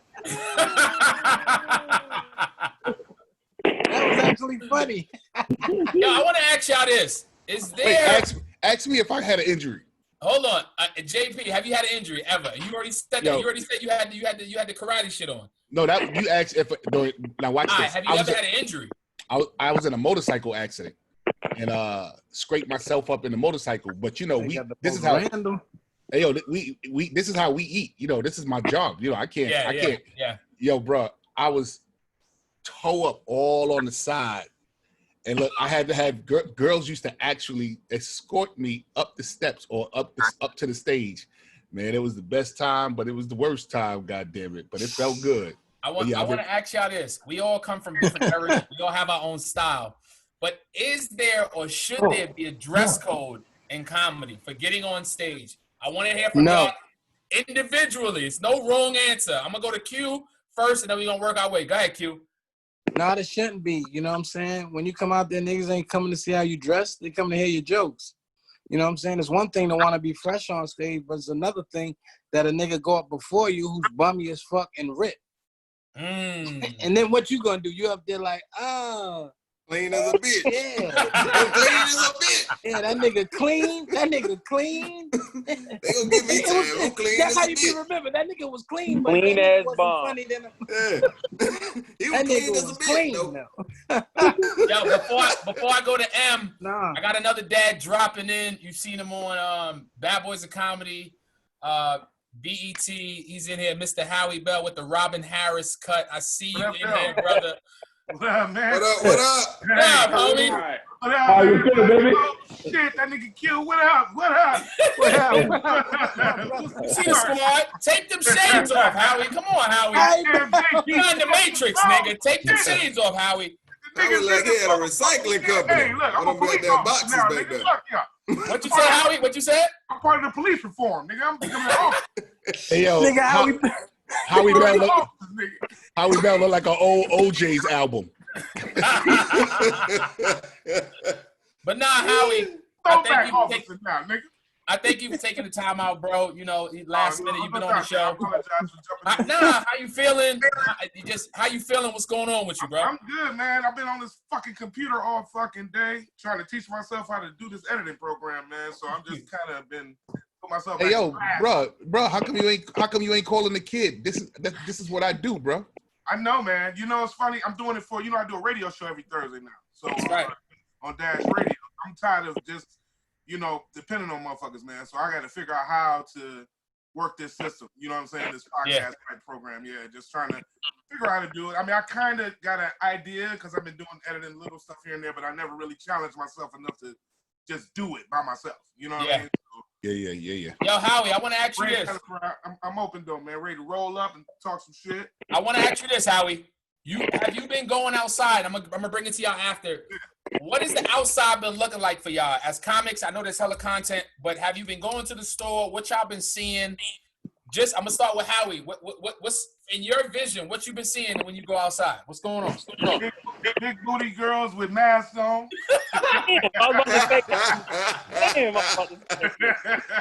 That's what I just got through seeing. Big booty with masks on. Man, I mean, all kind of shit. People out, man. People talking about. Some people take shit serious. Everybody not. It's human nature, man. We, Americans, we hard headed, man. Yeah. All the other right about that. All the other countries doing well. We going backwards and shit. So you wearing a mask? Yeah, I wear masks. Absolutely. I mean, I'm in the crib now, so I ain't wearing a mask in my house. I wear a mask. Nigga, if I gotta wear a mask in my house, why am I living? I'm straight filthy. nigga got all kind of SARS and all kind of other shit. But nah, man, I don't wear a mask in the crib. I don't wear a mask if I'm going over somebody else's crib, really, if I know them, but I do wear a mask in public and going in and out of, places. It's almost a lot of respect right now. Like when we around our comfortable ones, I don't wear the mask. But when I'm walking through the streets, let me just wear it so that I can keep these people off my back. You know what I'm saying? That's it. Right. That's it. Yo, I got another dad coming in right now. Y'all know him. OG in the game. I'm gonna just throw him on the screen. New York's own Mr. Sink in the motherfucking building right now. Sink, what's good, baby? OG. God damn. He looking at the screen like he can't see. What up, Sink? Like you hear Sink? Hey, what up, That ain't a dad. That ain't a dad. That's a great dad. Sink, talk to us. How you feeling, baby? Happy Father's Month. What's good, man? Hey, baby, I'm good, man. Thank God. I'm well. Everybody around me is well. And I'm treating this COVID-19 shit like a scared bitch. As you should. I'm not taking no fucking chances, baby. Somebody put up a post a couple months ago. If you use a rotary phone, nigga, you in the high risk district. Yeah. Nigga, I remember before rotary phones, so I'm not fucking around. I want to ask y'all this. We all from different generations, some older, younger. Do you feel like you have to have a whole new fucking slate of material coming out of this? I'll leave it open for us to just talk casually. Anybody want to start it off? I think it's gonna happen naturally. Like with everything that's going on, all the stuff that's entering into your mind, like you're gonna come up with a whole new gang of material because you're just diagnosing all this stuff as it's happening. So it's not that you want to stay stagnated or refuse to stay stagnated. It's one of those things where it's gonna happen. You know what I mean? Because material is just growing. It's right there in front of you. You look at it. You turn on the TV. It's material. You walk outside. It's material. It's material everywhere. Yeah. Because we've never lived in a time where it was been like I haven't personally. Where like when you live in this time where it's very reflecting of the time that you learned about in elementary school. Mm-hmm. Like we was listening to this story. Now we live in the story. Yep. Like the same conversation that's happening. We just ain't got a Martin or a Malcolm.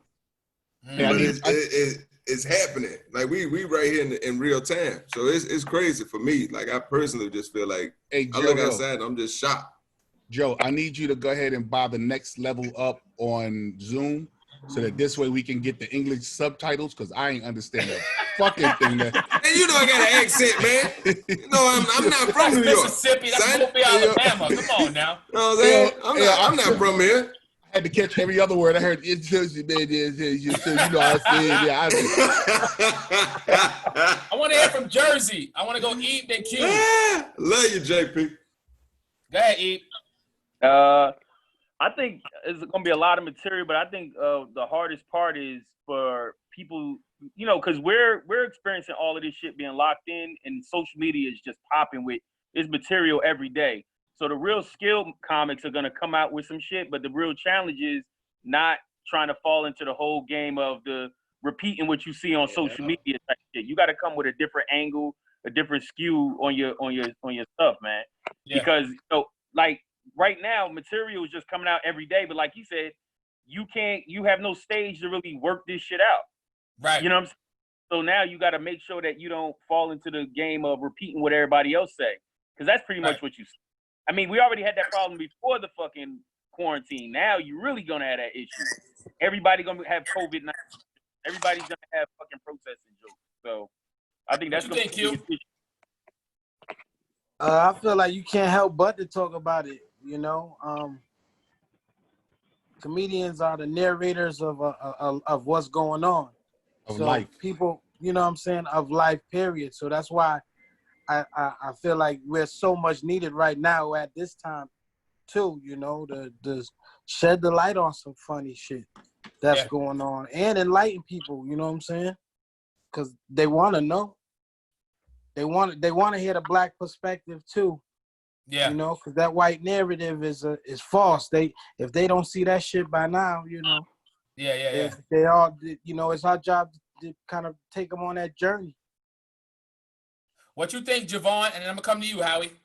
I feel the same way, man. You know, of course, you know, naturally you're gonna come up with new material, and just talking about what we dealing with every day, just like how we shooting the breeze about being at home with your family and all that. That's gonna come on stage, but I think it's gonna challenge a lot of cats to maybe put more meat on the bones of their jokes. For instance, like talk about the protests and you know, injustices that's going on. I'm sure a lot of cats, I can even say, you know, myself, to say, you know what, it's a time maybe to put that on stage, because we should be talking about those things and giving people kind of not even relief from it, but just talking about what's going on in life. That's the job of a comedian. But I do think ultimately it's going to become monotonous with everybody talking about COVID-19 and the same jokes and all that. So then it's going to taper off, and a lot of cats are going to, you know, revert back to what they know worked and their comfort zone once we get back out there. Yep. I'm gonna go Howie, Sink, and then K. Smith. Go ahead, Howie. Yeah, I'm gonna echo what the comics are saying. Everybody gonna kind of have that kind of material, but you gotta be unique, man. You gotta take them stories that you went through, you know, personally, and take the shit to the stage. You know what I'm saying? My kids been eating like a mother. You know what I'm saying? I'm gonna talk about that. You know what I'm saying? You know what I'm saying? Getting fat as fuck with them. You know what I'm saying? You know, how that affects my daily life. You know what I'm saying? I'm looking at them going to the refrigerator 15 times, and you only eat once. That's cool. What the fuck is up with that? You know what I'm saying? That's material. That's material. So that's a joke. We'll take it. But then everybody's gonna talk about eating. Everybody went through the same shit. So this is the thing about stand-up, man. And this is what niggas need to get off this bullshit, the joke shit, niggas stealing and all that. All of us are intelligent. That's why we do comedy. Most motherfuckers that are stand-up comedians are very intelligent motherfuckers. You know what I'm saying? That's why we kind of think alike and we can have the same premise easy. So me saying that my kids ate a lot during the quarantine is nothing different from what happened to somebody else. Fact. I just gotta say it in my way, which is my life. So I can't say it like a generic way. I can't say it like, you know, wait, what about the mask out there? I can't do that. You know what I'm saying? Because then now you sound like everybody else. What my man was saying earlier, you could get into the thing where everybody starts sounding monotonous. You know what I'm saying? And then the crowds get over the next 6 months, after we come 7 months, the crowd is bored of this shit. Now what you gonna talk about? So I mean, I think that, you know, we can develop. Like I said, I've got some new material out of this. Had a chance to work it all out. Been doing some of it on Zooms. I went to Chicago this past weekend and got on stage for the first time in 4 months. Me, Damon Williams, Just Nee. I seen that. And D. Cole, you saw that, right? So I just did a guest spot. I just really went up there to get interviews for my show for next week. So I went up there. I can't lie to you, nigga. I felt like a complete brand new jack comedian, nigga. I was like, wow. I'm like comedy.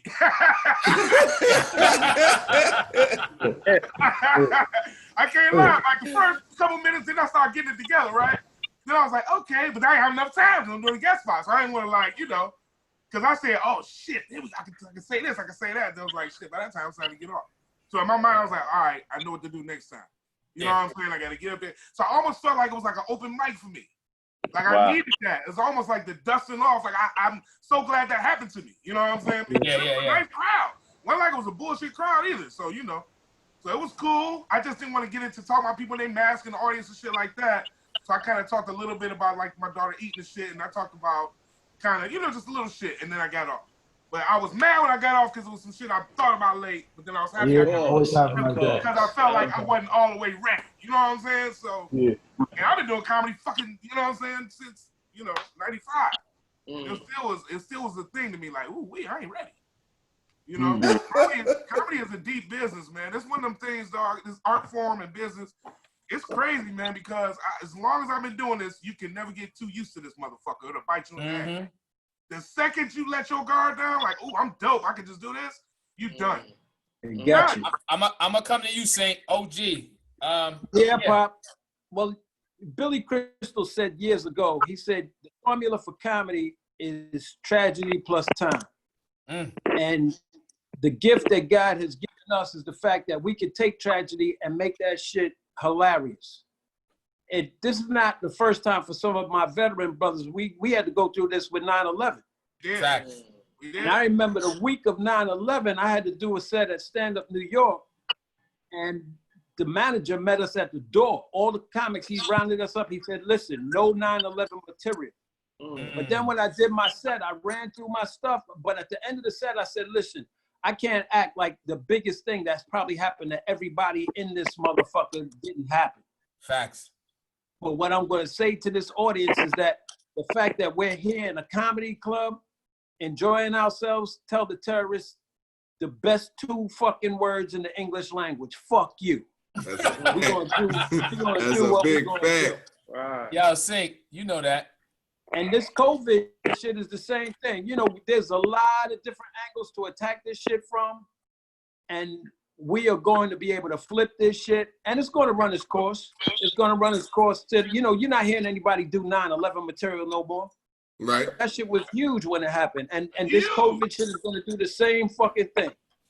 We're going to have maybe a year where we're going to have COVID jokes, or we're going to be able to call back to COVID jokes. And then pretty soon you're going to do a COVID joke and a heckler's going to ask you if you just got out of a time machine or some shit. You're going to Nah, but you know what, Sink, man, it's funny looking at you, Sink. I'm coming to UK after. Go ahead, Howie. Sink, you look like if Houdini was a person. But I want to say they talked about me earlier, nigga. I had to get you back. It's crazy. I love y'all. I remember when everybody was competing for the best fucking 9/11 joke. Like, some motherfuckers had some good ass jokes, nigga. Oh yeah. And, like, once a nigga did that, it was over. You couldn't even do yours on that same show. Yep. Exactly. I remember those days. You know what I'm saying? And this is gonna be like that. Whoever got like to come out with the best fucking bits out of this is gonna last. You know what I'm saying? Yeah. And you know, just come out one your own way. That way it can last. I got you. You then have one good enough to where if you're the only one on the show that got one like that, shit, I can do this. Exactly. You know, you just gotta figure that type of shit out. Every time you can't use every bit in every show. You have to. Comedy, one of them things, man. You go into that motherfucker on stage. I literally don't know what the fuck I'm gonna talk about when I first get on stage. That's a fact. I've been doing this shit for so long. I got a ton of material though. Hold on, Howie. Up there, I don't know how my show is gonna go. Hold on, Howie. Hey, Emerson. Emerson, we know you don't know what you're gonna say. Go ahead, Howie. Hold up. That's real. We got a few more. Kay, I want to hear from you. I'm done, man. Nah, you good, Howie. Go ahead. Roll that skip ass blunt. I know you got that skip ass blunt over there. Go ahead, Kay. Hey, Kay. Yeah, first of all, man, shout out to all the fathers on here on the panel, man. Shout out to Howie Bell looking like Beanie Siegel's oldest brother. Ronald Siegel. That's just Beanie's oldest brother. I'm coming to you next. Go ahead, Kay. I think it was like Randy. First of all, I think it's living in the moment, man. I think living in the moment is huge in these times. Like I said, written jokes is dope. But living in the moment and being creative, you know, on stage sometimes. Because before you go on, depending on what kind of crowd you have, or even on the Zoom, sometimes it's basically just the time frame. You know, what's hot now, what goes with the crowd, what they're receptive to as well. So living in the moment, man. You know, I think a year of the COVID jokes will last. Call back, like you said, but you know, we'll move on and we'll still continue like how he said. You know, sometimes you got so much to talk about. Once you get on stage or whatever, maybe 20% is spoken about, and the other 80 is like, damn, I ain't say that. I've been there. So, it's in the moment, man. It's in the moment. What you think, JP? I think Kareem need to start his conversation off with Breaker 19.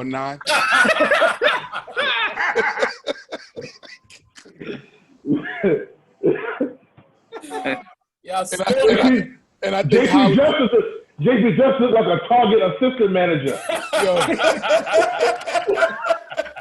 And I think Howie need to get out of that hostage basement he got right there. Hey, I'm crazy. Yo, here we go. Comedy was supposed to always be your voice. It was supposed to always be your voice, your interpretation. It was supposed to always be how you perceive life. Rest in peace, Todd Lynn always used to say he reaches back for the fourth or fifth punchline because the first through fourth, we got them already. They're gotten. And the creativity starts around the third and the fourth. And now you're starting to think outside of the box and you're starting to think in your own lane. It's going to be redundant. It's going to be quite redundant. People are going to fall into these comfortable pockets. First off, we're going to fall in comfortable pockets, just as Howie Bell said. I've been on stage now for like 2 weeks. I've been going back and forth to shows. In fact, this weekend I'm at my first resort. Now I'm curious to see how these resorts are going to be. Right. But once again, we're going to be in a rush to get to that punchline. We're going to be in a rush to get that hot joke off. Are people going to fall into their voice? And that's what it is. And to tell you the truth, Dave Chappelle showed you that you can slow the whole race down and speak your voice and still be respected on stage. Yeah. You know what I'm saying? Yeah. So any last words, man? It's the last day of the month. It's Father's Day month. The reason, like I said, the reason for doing this, I really want to show love to y'all. Y'all all fuck with me. Y'all all do this shit. Y'all all do this shit hard body. So like, how can we find everybody? How can we support y'all? What you fucking working on? This is the time. I'm gonna start with Q Brooks, Jersey, and we're gonna work our way to even up. Go ahead, Q. Tell them where to find you, brother. First of all, I want to shout out to my man Joe Hill. I fuck with him. I'm gonna fuck with him even more when he cut all that ugly ass hair off his face. What is this, Joe? Let me fast you. What is this, Joe? Mark Theobald, what up, homie? Appreciate you checking in. Go ahead, Q. You can find me on Twitter. I am Q ROX. Instagram. I am Q Brooks. Look for me doing the outside comedy, man. That's where we at right now. That tight ass hat you got on, nigga. Man, nigga, you don't get your. Nigga got a forehead, got a yeast infection, nigga. That's crazy. Hey, Kareem, man, you can't snap with people with this old MTV video you got right here. Yeah. First of all, JP, what kind of light is that you got, nigga? That's JP. What kind of light you got in that background? What kind of light is that? That is what's that? Yeah. K. Smith, you remind me of a Berenstain bear. Remind me of a bear. Somebody been eating my porridge. Hold on, Ibrahim. How can we support you? How can we follow you? Let's get it. Make sure you get the new Kareem action figure. You know what's so funny though, JP Justice? I started to say, what kind of pedophilia products is behind there? You got all kind of I kidnapped kids toys in the back, man. Little girls' jewelry boxes and shit in there. Come on, man. Come play with this toy, little boy. Lock your ass in a goddamn dungeon, ass nigga. all kind of tempting toys. Tempting shit. Yeah. Howie, well, I look like you in the Best Buy break room. He got all kinds of tips. You look like you're in the Best Buy break room. I just got that's my TV box. You know what I'm saying? Brand new joint. Hold up. Yo, I got it. I gotta get everybody's social. Ibrahim, how can we follow you before we end it with some verse? Go ahead, Abraham fell asleep in wood shop. Oh shit! I'm sorry, Joe. I'm sorry. Go ahead, Ibrahim. Yo, thanks for having me on, man. This shit has been entertaining. Yo, shout out, happy Father's Day to everybody. Yes, sir. Father's Day. I could be found at Ibrahim Khalif on Instagram and on Facebook. I'm trying to wrap up my second season of my Ignorant Niggas podcast. So yeah, you can find that on all major streaming platforms, man. Ibrahim like a cool dude that do taxes. Yo, what size? Yo, go ahead. Wait, hold up. Go ahead, Eve. Get him back. He gonna get it. Yo, I hate y'all, man. Yo, I hate y'all. Yo, Eve, I got a question though, Eve. What size is that headboard? Like, what size is that bed? Like that, I know that's your great-great-grandmother headboard. You know she gave you that. Like, come on. What size is that? What is that? They ain't got that at Rent-A-Center, bro. Like, come on. Three-quarters headboard. Oh my God. JP, man. Pedophile puppet. What the fuck is that? Yeah, that's man. What the fuck? JP. Hey, let me find out you fucking with little niggas' balls. Yeah, are you registered, nigga? Are you registered? Are you registered, motherfucker? Right, this nigga got a sign in his front porch. Hold up. This is the tallest sex offender in New York. Go ahead, Sink. Tell us how to find you, Sink, how to support you. What's good? Yo, Pop, I don't do none of this new shit, nigga. When this virus is over, come see me at a fucking theater, son. With a mask on. Sick, like, call me. Sick, like, call me. My number is 347. Call the house. Call the house phone. The house phone. Exactly. Call the house. He's like, area code 347. Let's go, OG. JP. How can we follow you, OG? Sink just got booked at a whole weekend at the Roxy's and all them old clubs. You can find me at JP Justice Labs. All my media platform is the same, JP Justice Lab. Also, be on the lookout for Lil Justice and Lucas Barnum. Yeah, Lucas Barnum is the puppet. Actually, let me tell you what the puppet is. The puppet, I've had the puppet for years. Kenny Williams does this puppet show. And he got together with all the other people who had puppets. Yo, y'all know this young lady? I forgot this young lady's name. I was gonna say Nigel Dunkley is shaking his head somewhere right now, like these. Mad. JP, your new name is To Catch a Predator Justice, nigga. Yeah, that's true. That's true. That's true. I'm saying that's true. We almost there. I want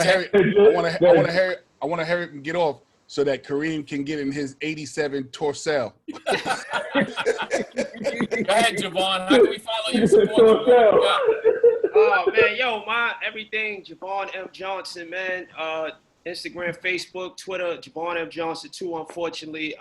Next Saturday, you can catch me with my boy K. Smith in Brooklyn at the Outdoor Comedy Show. And every Friday, I still got my Black Trivia Show on Instagram Live, 10 o'clock, Quarantine Culture Check. You know what I mean? So, trying to do my thing out here, man. That's it. Come Jevon and them little tight headphones. Yo, you know it's crazy? These my son headphones for real, man. These my sons. Jevon, you're going to have a headache when you take this shit off.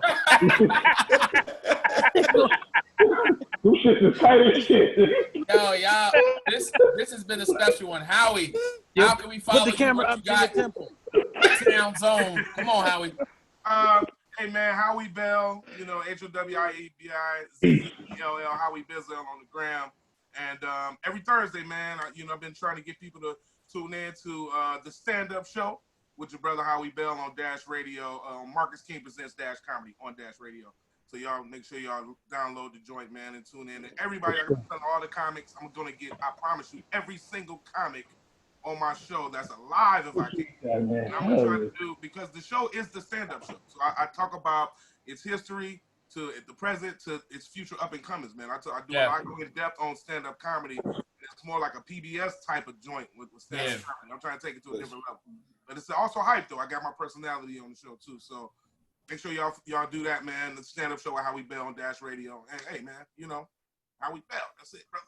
I appreciate it. Listen, Howie, you know I appreciate you with that 5 guard of a haircut that you got with you. And Howie Bell, you get that Marcus Garvey. You got the Marcus Garvey mustache. Got that Marcus Garvey mustache. You ain't got Howie, I appreciate you, fam. Hey, look, whenever you got to repeat it twice, it didn't work, motherfucker. Remember that, Kareem. I love you, Howie. Oh man, yo, this like all out this motherfucker. I'm out. I got 2 more.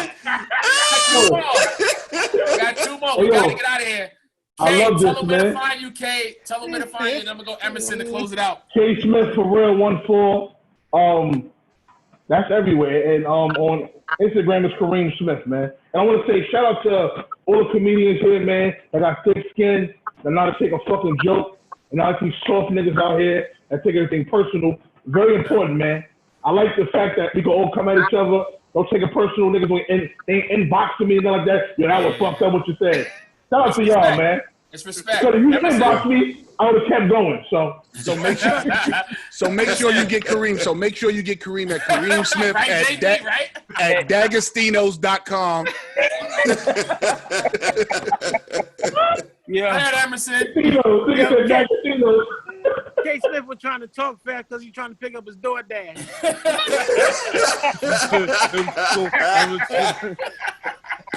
Look, you got eyes like a boxer. Yo, I'll make it quick. You can find me on Instagram, official_Strive, STRIVE. Hold on, let me write it down. Yeah, write it down, JP. You know, you keep a pen, old nigga. Listen. Old niggas keep pens. I'm going to say this. Y'all all the dope dads, dope individuals. I know y'all individually from different stories, different passing. Listen, real talk, this was so much fun. Real talk. And I got to do this more often. We got to get our comics on here, let it out, joke with each other, laugh with each other. Look, pay homage to each other. It's a right to celebrate one another. And like I said, Sink, Howie, JP, dudes that been doing it before, our time, my time. So I appreciate y'all coming on, taking the time out. Everybody's a father. Happy Father's Day month to y'all. Happy Father's Day. That's it. Y'all be good. We getting out of here. That's it. Stay safe, man. Man, brother. Appreciate you, man. Y'all be good.